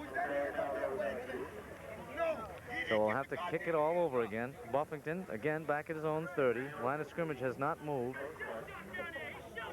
And again, it's Teague in the middle, McCoy on the near sideline, and out to the far side, as you look at it, is Eric Baldows, number 30. A little bit of a delay. We missed that on camera, but Brian Mignold, head coach of the Wildcats, asking for the explanation of that play. Don't blame him. With one of the officials. Don't blame him. So they went from a 4th and 1, Sam, where they were going to go for the first down, to 4th and long. And this time the snap is a better one, and Buffington gets it away. And this is going to chase Teague back inside the 120. Another flag on the play. Teague has got it at the 10. Reverses his field, now makes a nice cut against the grain at the 15. Still on his feet. Jason Teague picks up a block. Teague may go all the way, but I don't think it's going to count. Teague will have a touchdown, but we better check the flag. Teague will go 90 yards for a touchdown, but we have to check the flag. An unbelievable return by Jason Teague, but it'll all come back. Jack McDonald. I think it was a clip, Jack. No question about it. I think it was a clip right in front. Again, I think it's the inexperience of Calvin McCoy. I believe the first one before the re-kick, I believe he went down to his knees, and I believe instead of being a fair catch interference, it could have been a block below the waist down here on Calvin McCoy. So twice to Calvin McCoy, I believe could be an experience. This game coming to you on Stora Cable Channel 36. We're happy you're with us, and we hope you join us again next Monday night at 8 o'clock for the Stonington Bears and the Vikings of East Lyme from Stonington High School, Palmer Field. We may be out in the elements again, because Palmer Field is one of the press boxes that we don't have a heck of a lot of room in. So we usually set up shop outside the press box. 2 telecasts for the Fitch Falcons on Stora Cable. 2 runbacks by Teague. Really? Two neither one of them counted. So Jason's got to be awful frustrated. The only thing that was gained was time off the clock. Yeah. And we're down to 8 minutes and 32 seconds here in this third quarter, and we've only seen 1 possession. So a lot of flags and a lot of stoppages, and we've got another one. We've got a timeout, Norwich. Timeout, Norwich Free Academy. So a break in the action, 8:32 to go, third quarter. Your score, Norwich Free Academy 18, the Fitch Falcons 18. Tied 18 apiece. The Wildcats of Norwich Free Academy, and there you see the Fitch Falcons sideline. The Falcons have it, 1st and 10 from their own 10-yard line after a 90-yard touchdown return by Jason Teague was called back on the clip. And is that Pope? Nope, it's not Pope. It's Greg Drab, number 33, the fullback. Picked up a couple. It'll be 2nd down, and we'll call it 7. 8:15 to go, third quarter. Look at that Fitch Falcon huddle, and I'm sure they're still thinking about that great run back of Teague's, and what they've got to do is get the ball to Pope or Teague on a pass and let them run with the ball. All right, let's see if they do it. They'll run the option. The ball is loose. On the ground at the 2-yard line, the Falcons have it. As Lowry tried to pitch the ball to Pope. Ball came loose. And I think an unwise decision there by Kevin Lowry to go ahead and try to pitch the ball. He should have just ate it and come up again on third down. Because that was a dangerous looking play, Bobo. It's amazing the way the Falcons have performed well when they've had good field position, and then they've been overly cautious when they've had bad field position. And perhaps I've seen a lot of pro teams look the same way. It's kind of the nature of the animal, no? Good observation then, huh? Yeah. And on third down, they'll just hand it to the up back, and they'll bring in the kicking team and just boot it out of there. So basically, Mike Ellis just said, "Hey, heck, let's kick it away. Let's forget about this series of downs and go get them again on defense." I know for a fact that's what he said. Don't look at me like that. Well, if you said it and you heard him, I believe you. Okay. Anthony Hall will kick from his own end zone once again. It's a high snap, but handleable. And an end-over-end kick. Coming down to Fontaine. Dave Fontaine gets down inside the 25-yard line, so great field position. And we have an injured Falcon, I believe so. That's number 60, Greg Blair, is it? Yes. The old Craig got up. He got bombed, but he got up. Yep. And made it back to the huddle, and Fitch coaching staff out on the field, they were upset by the way he was taken down on the play. I'll tell you what, he's still answering the phone. Still Some seeing bells those white flashes. Yes, bells ringing inside the helmet, and no one's home. I know that feeling. Wildcats looking to score. They've been dry since the early stages of the football game. They led 18-0. Falcons have come back. Great field position for the Wildcats. First and 10 from the 25 of the Falcons. Jimmy Justice is wide out to the near side. They're going to go right to him. Justice, corner of the end zone, incomplete. Anthony Hall on the defensive coverage. He had good position. And I'll tell you what, they aren't afraid to put it up to Justice. That's the third time they've gone with that corner route. Flag on the play at the line of scrimmage will be a holding penalty against the Wildcats. Okay. It'll cost them 15 big ones. And march them back to, let's see, about the 40-yard line. 6:09 to go, third quarter. We are knotted at 18. The Falcons came back from an 18-point deficit to score 18 points in the final minutes of that first half. And we've been tied ever since. Could this game end up 18-18? Could possibly. There's no overtime in high school ball either, huh? No Kansas tiebreaker like that came last year. Almost against the championship game. Now, here's the pitch. Off tackle, breaks one tackle, and then ripped down at about the 32-yard line for short yardage. Lethbridge and Pope were there, and I believe Adam Scully Power as well, helping out on the stop for the Falcons with 5:53 to go, third quarter. Dave Mallett comes to the sideline. It'll be second down and about 23 yards to go. They've got to get inside the 15-yard line for their first down. Second down. Rysicki goes in motion from the wingback position. And back to throw is Buffington. Going for Rysicki, and it's almost picked off by... Is that Eric Baldows? Yes, indeed. Number 30, Eric Baldows, almost picked off that pass. And that was one of those blind look-back passes where the quarterback is looking at Jimmy Justice and then just quickly turns and fires in the opposite direction. That time, it almost spelled disaster. And it's amazing the way the Wildcat passing game has become ineffective since the early stages of the second quarter. Got to be an adjustment by the Falcons, Jack. Could also be the possibility that the offensive line is weakening a little bit and not holding up the defensive rush. All right, Justice is wide out to the near side on third down and long. Rysicki again goes in motion to the far sideline, and Buffington will throw it under the gun, down the middle, incomplete. And Anthony Hall was there, possibly early, but no flag. Close to pass interference. Very close.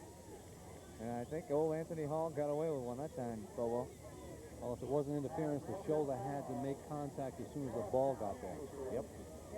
So that'll bring up fourth down and about a country mile. And the Wildcats will be kicking it back to the Falcons, trying to pooch this one. Get it out of bounds inside the 10-yard line. You like that pooch, huh? I loved it. That brings back some memories. Okay. Here's the kick by Buffington. Fair catch called for and made inside the 5. I don't understand, Bobo. I think you make the fair catch and you let the ball bounce out of the end zone. And hope it goes into the end zone. Yeah, once again, the Falcons with very poor field position. And they're inside their own 5, Bobo. First and about 97 for the touchdown. Yep. And should they turn it over to the Wildcats, maybe what the Wildcats are looking for. Well, Jason Teague, ill-advised in catching that ball. Good move calling for the fair catch to decoy the defensive line. Just get out of the way, come down, just let the ball hit and go in the end zone. But that's not what happened. So it's 1st and 10. Inside their own 5. On the option. There's Lowry. Lowry with the handoff. Safety, Sam.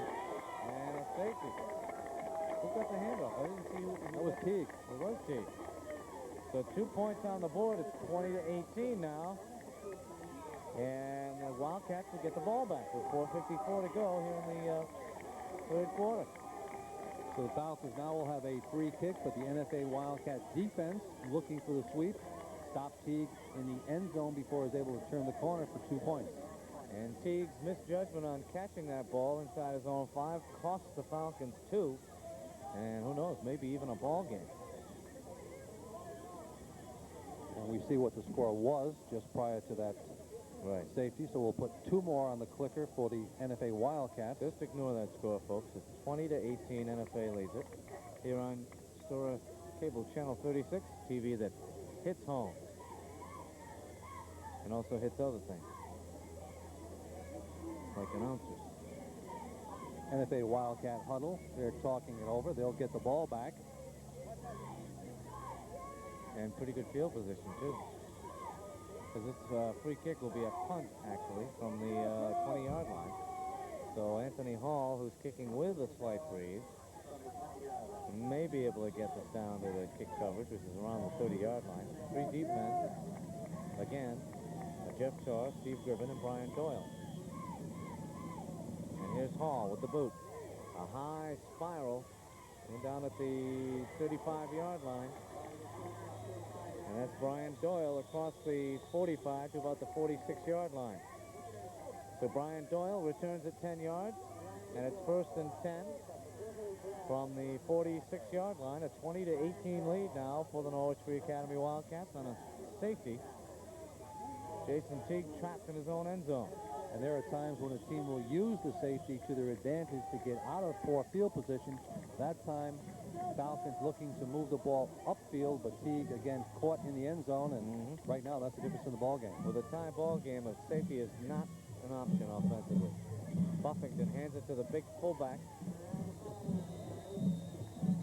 Now, wait a minute, I may have to check that call. That is a new face in the lineup. Number 18 is Ben Schreiner. So the Wildcats have scored on a safety for 2, a field goal for 3, right? An extra point by Harris for 1, touchdown pass twice, and a running touchdown. So they've had a number of different ways they've scored today. Sure have, and we got a flag and a legal motion call, I believe, against the Wildcats. So they'll back it up 5 and call it 1st and 15 from their own 42-yard line now with 4:29 to go, 3rd quarter. Too many penalties here in the second half, Jack McDonald. It's got to be frustrating to both Coach Marino and Coach Ellis. 2 possessions each, and we ended up with only 2 points scored. So it's been a very lackluster second half so far. Sure has. Both teams have been rather flat. On the old counter tray, that's Gomes. Gomes almost broke free. It was tackled just as he started to break for the opening by number 65 for the Falcons, Brian Fear. Good shot of the all-purpose building here at Fitch High School, Dorr Field, where it's all marked up by the various classes that have come through this campus. There's your boy, Dan McDuffie. Great shot of old Dan at the nose guard position. He's had a big afternoon. A fumble recovery, a couple of solo tackles. And now it's 2nd and 12.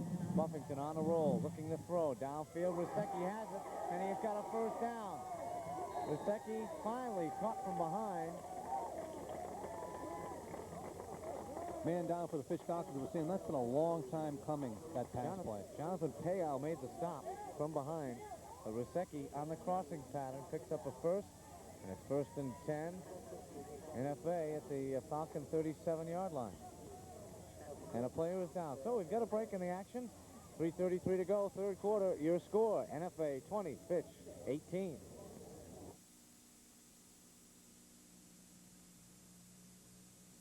We have a new cameraman, Mark, and he goes to Norwich Free Academy. Can we wonder where his heart is in this ballgame? Well, if we can get the camera on the injured player. Sure, maybe. That's Warren Whitehouse. There he is. Yeah. I guess Frank's got that from topside here. You don't know who it is. I didn't pick up the number. It's getting dark.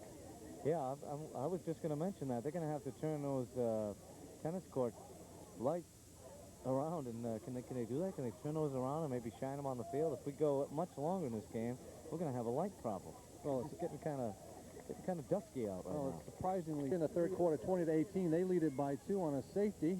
Jason Teague taken down in the end zone. Wildcats trying to strike here once again. They've got a 1st and 10 at the Falcon 37-yard line. Rusecki on a nice crossing pattern on the last play picked up the 1st down. So you're up to date. They'll run the option. Pitch it to the near side here to Brian Doyle, and Doyle's going to be strung out and run down by Jason Pope right about the line of scrimmage.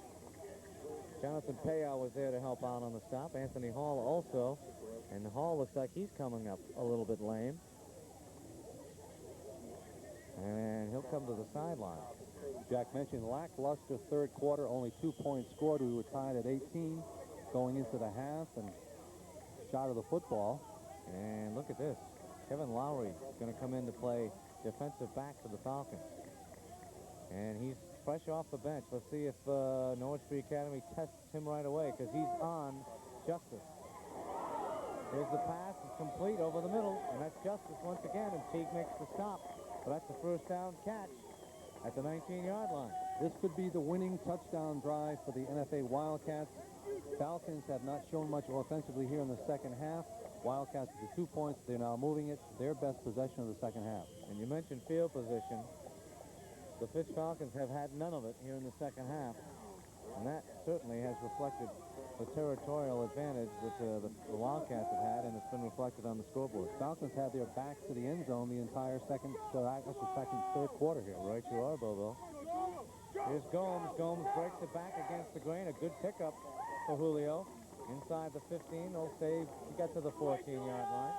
Pickup of close to 5. It'll be 2nd and 5. Down to about 2 minutes left in the third quarter. And a score here would definitely be a major league thorn in the side of the Falcons. Look at the Falcon coaching staff over there. Head coach Mike Ellis on the phones upstairs trying to figure out how to stop this resurgent NFA attack. They just disappeared offensively in that second quarter, but they're back with a vengeance here in the third. Moving the football in the red zone. Here's Gomes once again. Gomes down near the 10-yard line. Jason Pope again, and I believe Calvin McCoy also on the stop for the Falcons. I believe I saw a number 16 in there. Could be mistaken, though. It happens from time to time. Not very often. Calvin McCoy, number 16, Fitch Falcons. There's your score. 2018. Next week, we'll remind our viewers, we'll be coming to you next Monday night at 8 from Palmer Field in Stonington. The Bears hosting the East Lyme Vikings. Here's Gomes, breaks the tackle in the backfield and gets near the sticks. Going to depend on where they mark the football, but I believe that last little lunge got him the 1st down, Bill. Remember, our chain gang says it's 4th down. I think they're wrong.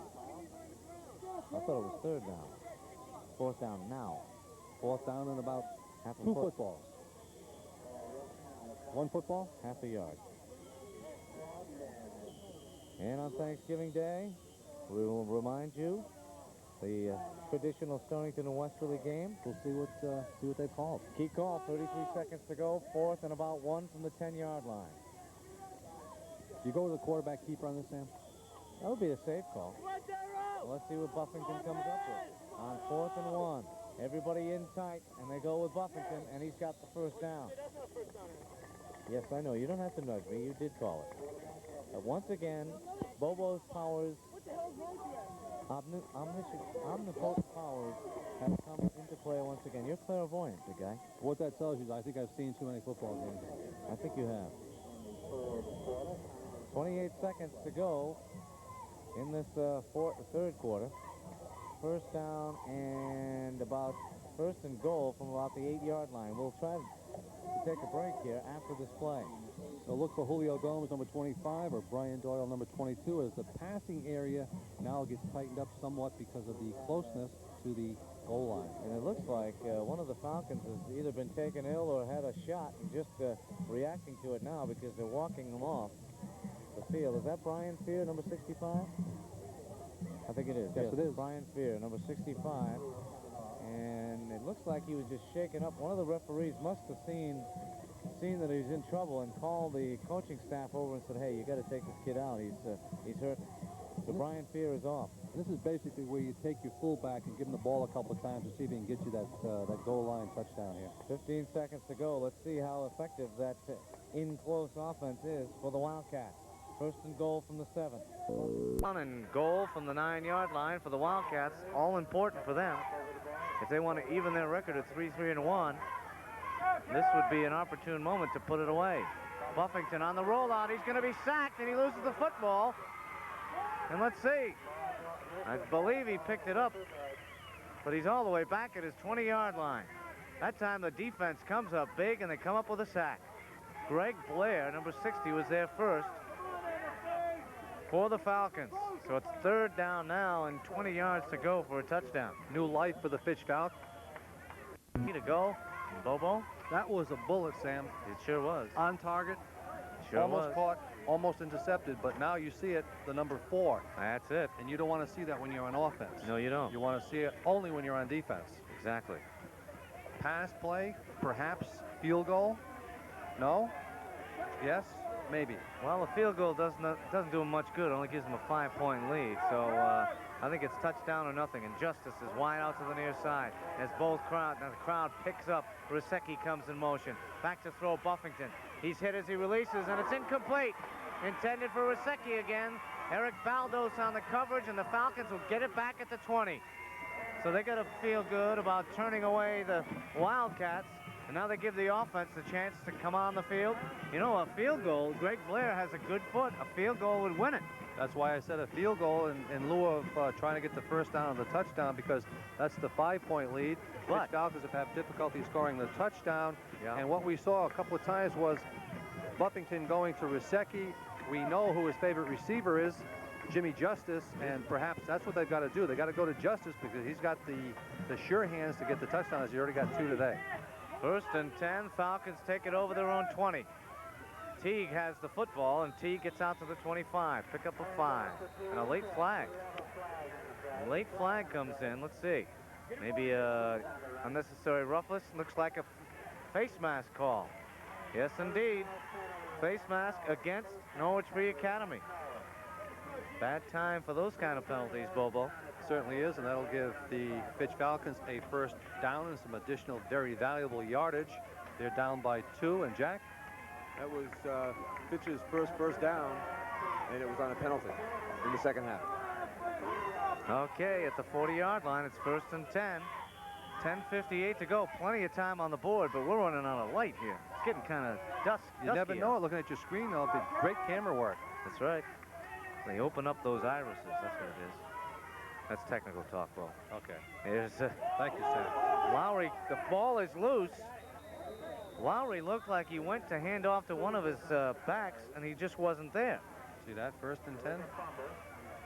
Flash that up there. Yep. These guys are paying attention. Hey, they know what's going on, too. Next week, the Stonington Bears will host the East Line Vikings, the ever-improving Vikings against the strong Stonington Bears of head coach Bob Mitchell. And you know it's going good when you fumble a football and you still come up with second down and about 7. So fortunate turn of events there for the Falcons. They send Dan Parker wide out to the near side on 2nd and 7. Crossbuck. Here's Teague. Little crease, and Teague is up near the first down marker. I believe he's got it. Jason Teague, shifty little runner, but doesn't really get the ball all that much. No, I know. I'd give the ball to him as much as I could and hope that he can break it. We've seen him break a couple for touchdowns, only to have him call back. I'd like to see him run a little screen pass to Teague. Get him out in the open and let him do his thing. Aren't too many guys that can catch him. No. Rich Gilliard could catch him. Okay. Who's Rich Gilliard, right? Yeah. One of the assistant Fitch Falcon coaches. Former outstanding athlete here at Fitch High School. Fitch Senior High School. Okay. Here's Jason Pope for the first time in quite a while. We've called his number. And he's got very short yardage. Maybe a couple into Wildcat territory. There you see some of the folks unpiling. That's 23. Tony Petrucci, who made the stop. He was there first. Steve Griffin was there along with Ray Bernier. Just a whole bunch of folks. Vega was there, Rodriguez. Falcons have 18 points there, but they really haven't had many sustained drives for the ball game at all. Nope, you're right. They got 2 scores on 2 turnovers. It's been a long haul trying to get the offense to put a long drive together. Here's the keeper. Kevin Lowry picks up good yardage. He's going to leave himself with about a 3rd and 2 as Lowry runs the option. Boy, he got hit, didn't he? He took a shot from, I believe that's Chip Johnson, who came up from his cornerback slot to really lay some lumber on him. And 8:43 to go, the clock rolling, 3rd down and a long 3. Again, one of those tweeners, Bobo. And if the Falcons are to win their first ball game of the season, this is the possession where they've got to come up with 6 points. McCoy comes out wide to the near side. There you see Hall in the slot, and he'll go in motion, number 45. And let's see, number 72 jumping across is Charles Hunt. Chris Hunt, excuse me, the Wildcats.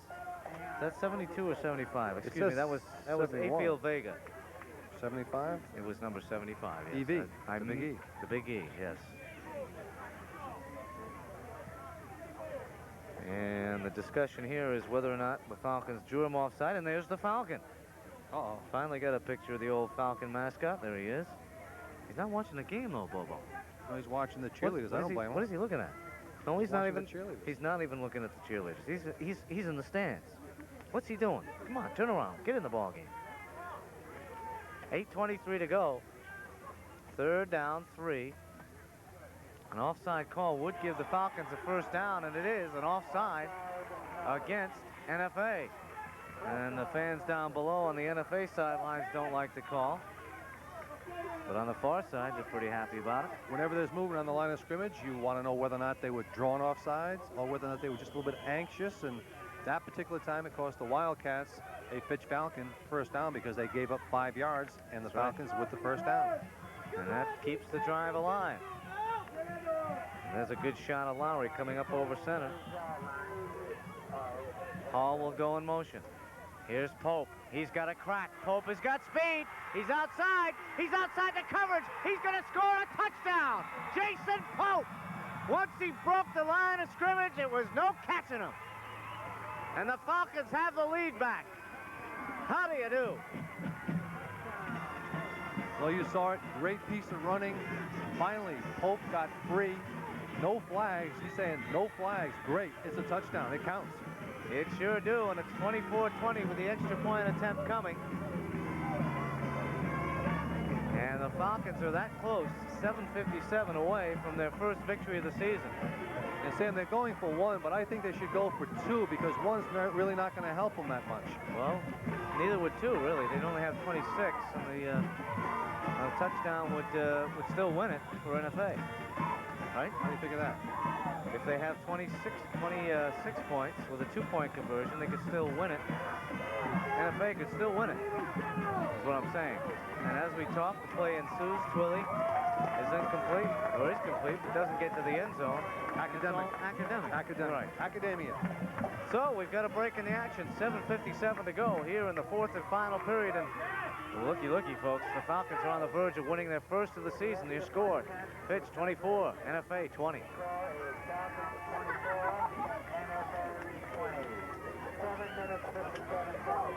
The Fitch Falcons have come back to score here in the 4th quarter, and it's 24-20.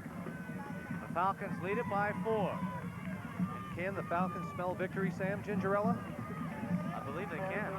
7:57 to go. And if I could get a little bit more monitor volume, I'd appreciate it. Thank you, Cliff. Here's the kick by Blair.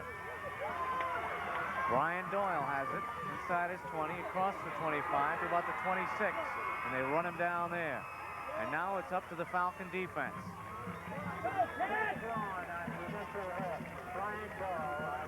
And the Wildcats had the chance just before that Fitch Falcon score to go in and score the touchdown. They did not. Falcons come back and turn into 6 for them. Tell you what, y'all, very many times, many occasions I can remember an offense being sparked by the performance of the defense. And that's exactly what happened in this particular occasion as the Falcons came up big, stopped the Wildcat drive, and then came back to stick it in the end zone. Jason Pope went, what was that, 26-yard touchdown run, Jack? 38 yards. Okay, I was 12 yards off. All right. A handoff on the counter tray. That's Brian Doyle. Spins around in the middle, and Dan McDuffie was the guy hanging on. Your boy, Dan the Mac, makes the stop at the, well, about the 32-yard line. Pickup of 4, second down, and about 6. And the crowd on the Fitch Falcon side is staying here. They can feel the victory. 7 minutes and 8 seconds away. Certainly enough time, however, for the Wildcats to strike, and they've got the weapon, Jimmy Justice, who has already caught 2 touchdown passes. I'm sure the Falcon defense will be looking at him real close. And here's Rusecki on the reception. Rusecki close to first down yardage, and it's going to depend, I hate to use an old cliche, but on where they mark the football. And Sam, I think what the NFA Wildcat offense is doing is they're setting up a pass play to Justice. They keep on going to Rusecki. Right. Justice is running his patterns, but look for them to come back to Jimmy Justice on a much-needed big play for the Wildcat offense. And they want to bring the chains on, as you can see, and measure for this one, and you will see it as we see it from the sidelines.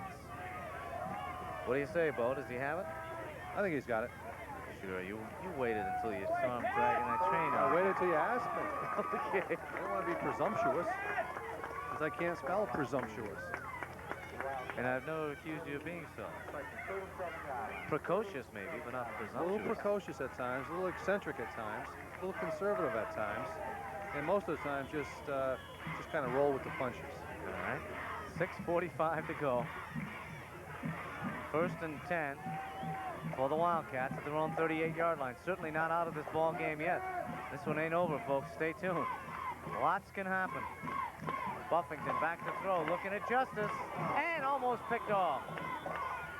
Thrown behind Jim that time. He was open. The ball thrown behind him, and Baldows said, "Oh, what's this?" And the last 3 pass attempts by Buffington have been thrown behind the receiver.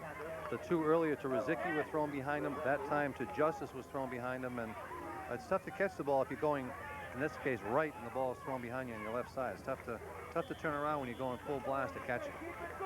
As dusk begins to fall here at Dorr Field, we've still got 6 minutes and almost 30 seconds to go. 6:29 here in the 4th quarter. 24-20, Falcon lead. They're looking for their first victory of the season against 5 defeats. Scully Power on the blitz almost messed up the play, but the pitch gets out there to Doyle, and he's tackled by Eric Baldows and Aaron Phillips. But Scully Power, who came on the blitz that time from his linebacker position, really put the heat on Buffington. Good pursuit that time by the Fitch Falcon defense, smelling the play out and going in and making the tackle for no gain, a little bit of a loss.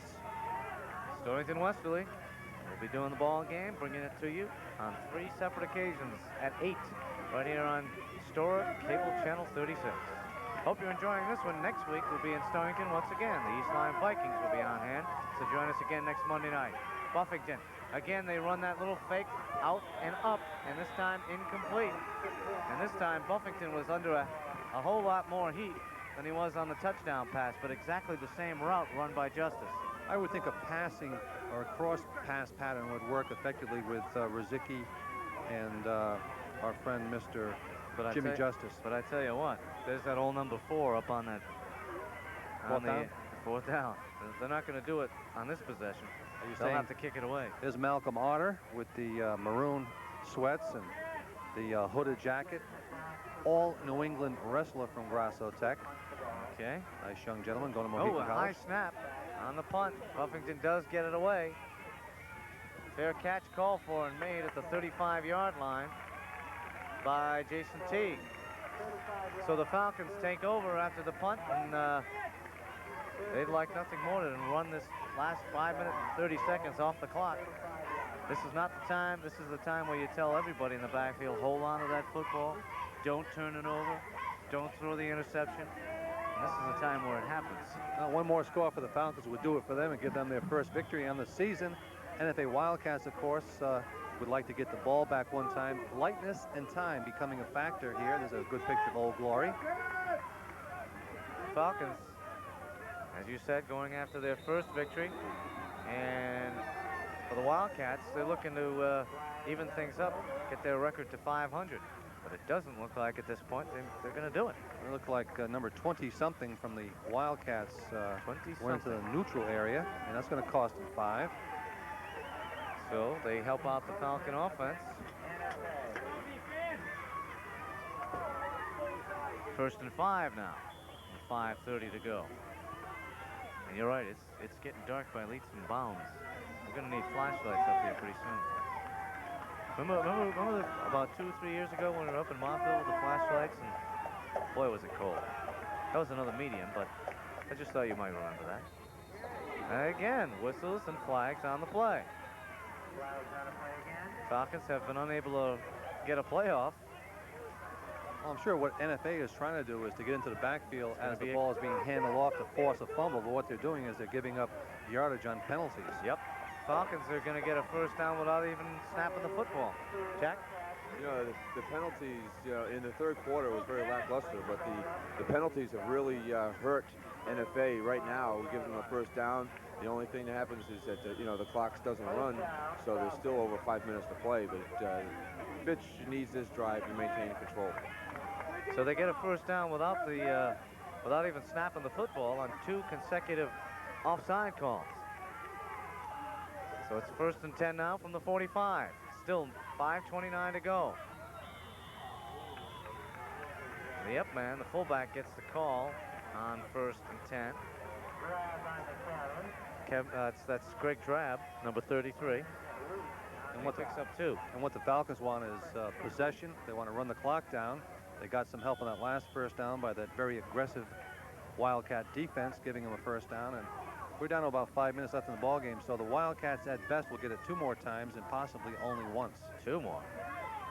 1 more is about all I think they'll get. Here's the handoff on the crossbuck. This is Hall. Hall breaks into the open, and Hall might have a first down. Anthony Hall coming up big when they really need it. Picks up about 8, maybe 9 yards. Going to be very close to first down yardage. Hall, his first game back after a suspension earlier in the year. Looks like his third and a couple of feet, Sam. Yep, you're right. And somebody bring some lights. We were delayed a little bit starting today because of SATs and Norwich Free Academy Wildcat students getting down here to Fitch High School. 3rd and 1 on the quarterback sneak. It's a first down. They just put their heads down and burrow their way out for about 3 or 4 yards, and that's another Falcon first down. They keep the clock moving, more importantly. 4 minutes to go. If you just joined us, what's incredible is that the NFA Wildcats led 18-0 in the early stages of the ball game. They've only had 2 points here in the second half, that on a safety. So the Falcons have come back to outscore the Wildcats 24-2 after being down 18-0. So give them credit, they didn't quit. No, they certainly didn't. And they've done most of their damage in the second and this 4th and final quarter. All of their scoring. So it's first and 10. Lowry will keep it on the ground. Teague has it, and the Wildcats have him after a game of about 2.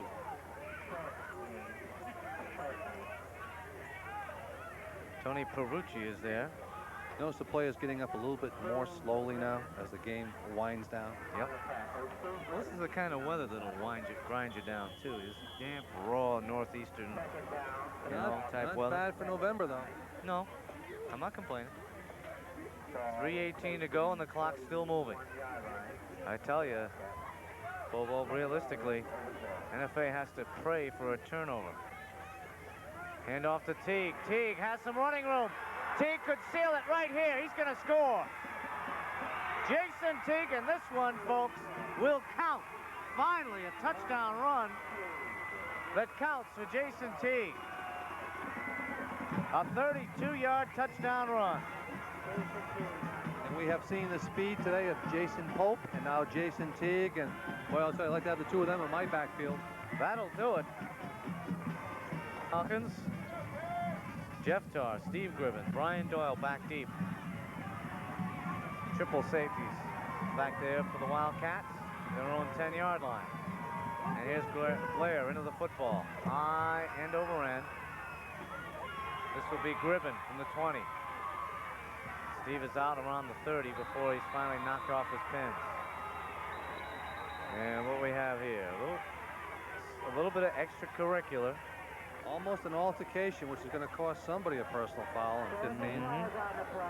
That was number 57. Let's see, Jason Riggs on the special teams, who got tangled up with one of the Fitch Falcons. Didn't see exactly who it was. There's the score, 31-20. Falcons with an 11-point lead. And Sam, I can almost guarantee you that number 10, Darrell Buffington, is going to throw the ball to number 88, Jim Justice. That's a pretty fair assumption.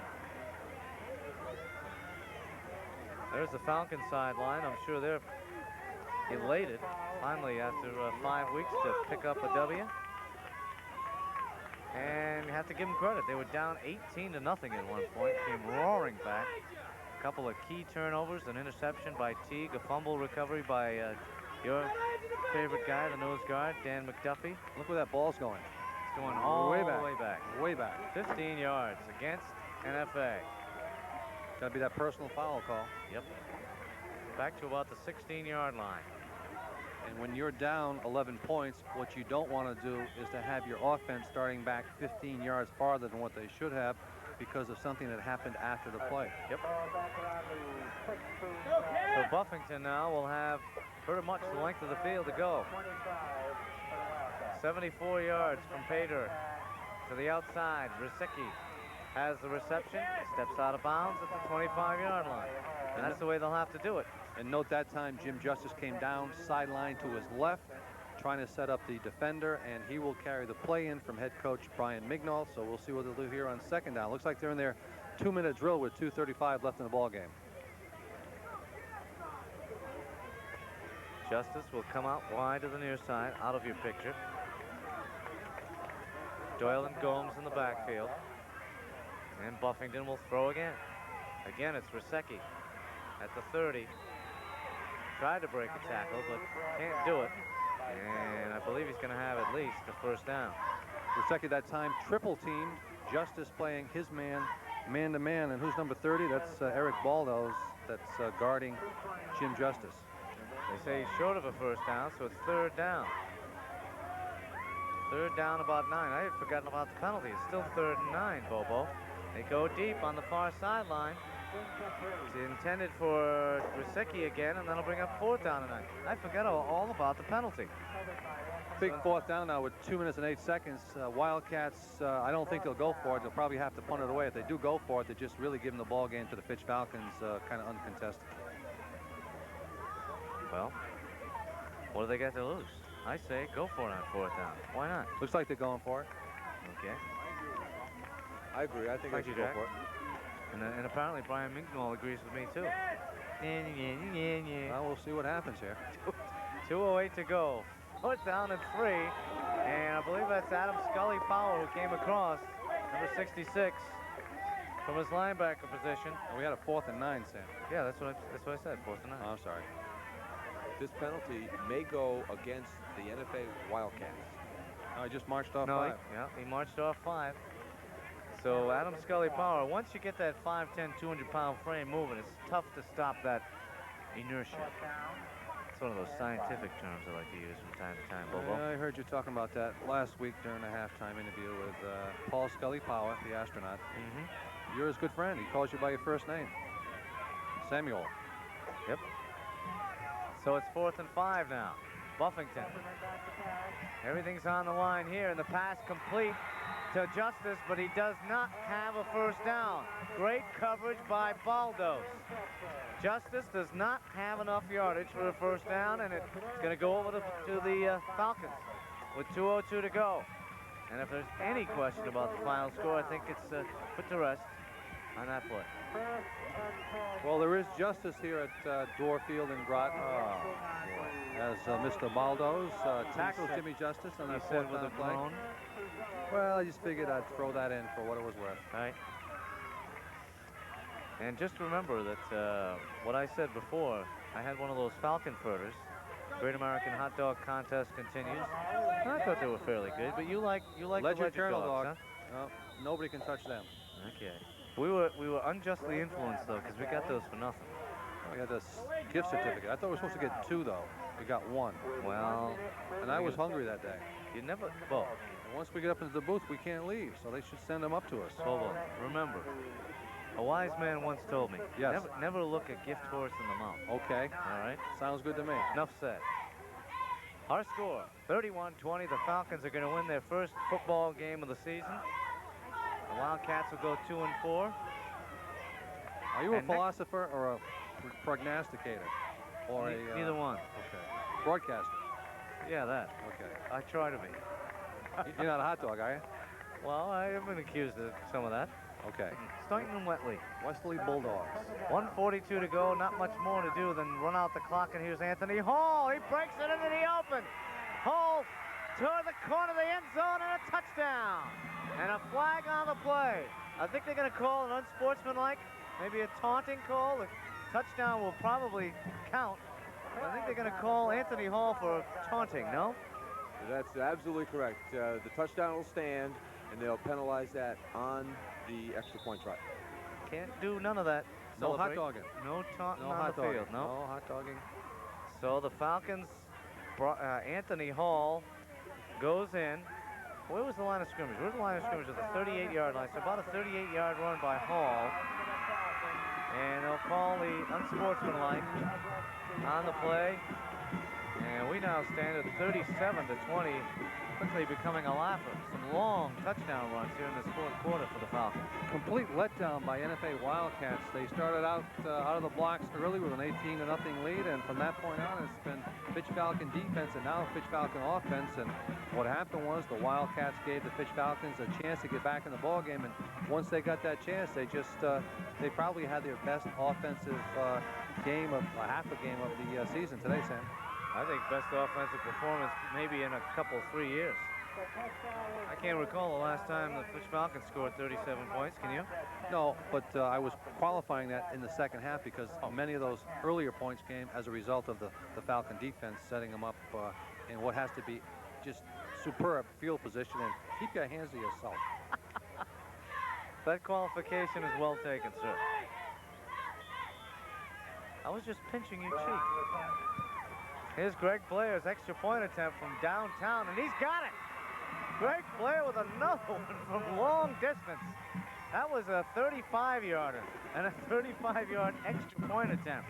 That's got to be a first, but he gets it, and that makes the score 38-20. He had that big, important 37-yard field goal in the first half to bring the Falcons to within 8, and now after they penalized Anthony Hall for taunting, that 35-yard extra point attempt is good, and it's 38-20. And the Falcons, just about everything going right for them now. And for old Craig Blair, that's probably one of the longest extra points of the high school season in the state of Connecticut. Or any season. Or any season. For that matter. Into the wind, Jerry's telling us. Come on. And what happened there was the Fitch Falcons, on their kickoff strategy, went over the line, so it looks like it'll be penalized 5 yards. Is that correct, Jack? That is absolutely right. I don't know why they do that myself. You know, nobody's been bitten by it. Nobody comes offside because they're trying to attempt to get these guys the NFA Wildcats to move over to 50, and that doesn't work. It hasn't worked all game, and it just cost them 5 yards. If this was a close ball game, then again, that penalty would have hurt. Are you feeling all right, Jack? All right, just wondering if you're feeling all right. You look like you're down under the weather a little bit today. He's cold. He's cold. You guys can't handle it. This is nothing. These winters are nothing compared to when I was a youngster growing up in London. A young, strapping young lad? I was so poor I didn't have a jacket then. At least I've got a jacket now. Are we going to hear one of these stories now? I bet you used to walk to school 5 miles in the snow, too, Almost. right? He was probably so poor he couldn't afford to pay attention. That's right. Oh, that was a low blow. Ouch. Ouch. Here's the kick from Blair. Justice has it tick off a shoulder pad. Now he picks it up. Jimmy Justice, a dangerous return man. Gets it back out over the 30 to about the 32-yard line. And we're going to see a lot of footballs in the air, I think, on this last possession by the Wildcats. Down by 18, though. About the only thing they can do is make the score look a little bit more respectable. And when it was 18-0, I can't understand why they didn't continue to go to the air so they could have put the ball game away. They being the NFA Wildcats, they did not. Fitch Falcons came back into the ball game and have dominated since the early stages of period number 2. Well, to be fair, I think they did stay with their basic offensive game plan, but they had a couple of turnovers. Had the interception, had the fumble recovery, so a lot of things did not go their way in that second quarter, and the Falcons got right back in it. That's number 18 on the trap right up the middle, Ben Schreiner. The old fullback trap. I think they named a hospital after him. I don't think so. I think the Shriners came first. Old Ben was second in that count. 1:03 to go. Boy, does your mind wander, I tell you. First and 10 at the 40. Buffington will put it up deep. He's got Justice near sideline. Incomplete. Covered very well down there by Jim Courtney, second string defensive back. We did not see Ross Hartman today. Excuse me, are we keeping you awake, Bobo? No, but it is getting dark. It is getting near my dinner time.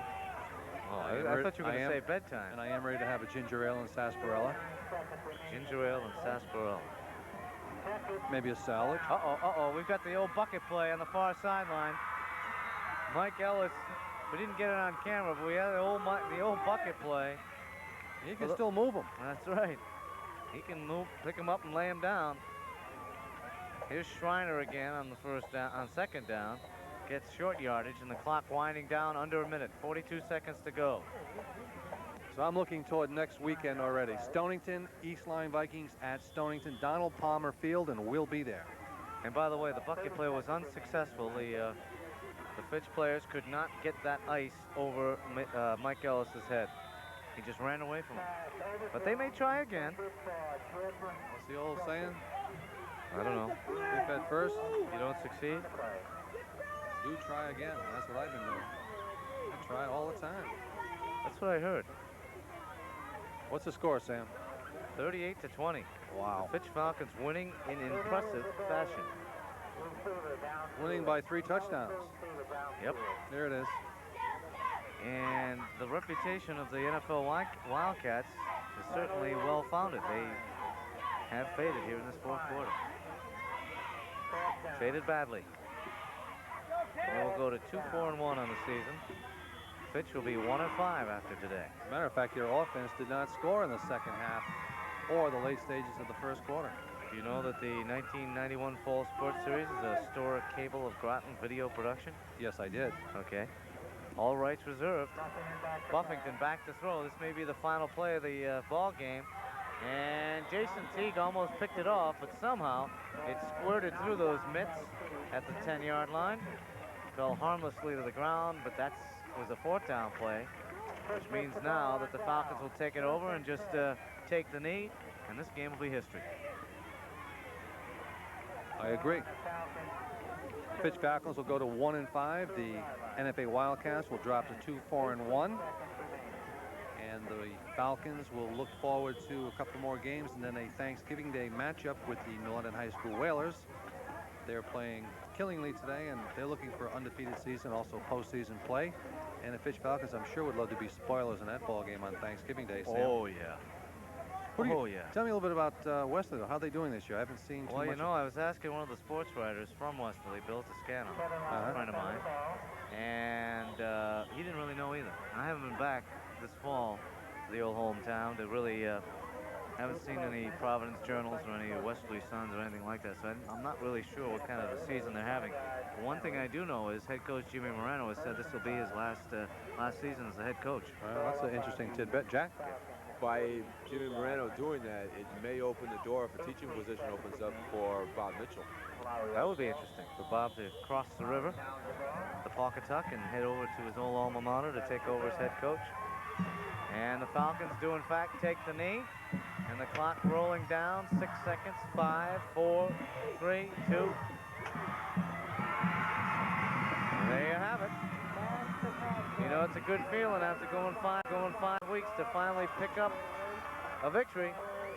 And those youngsters have got to be pleased about it.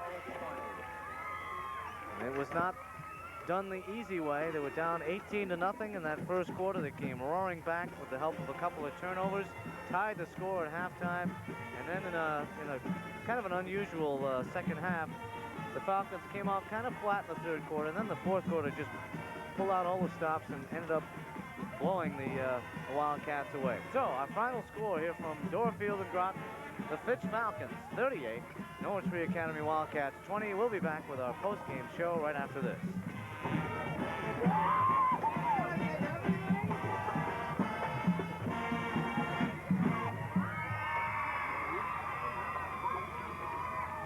The Fitch Falcons will be back in action again next week against Waterford.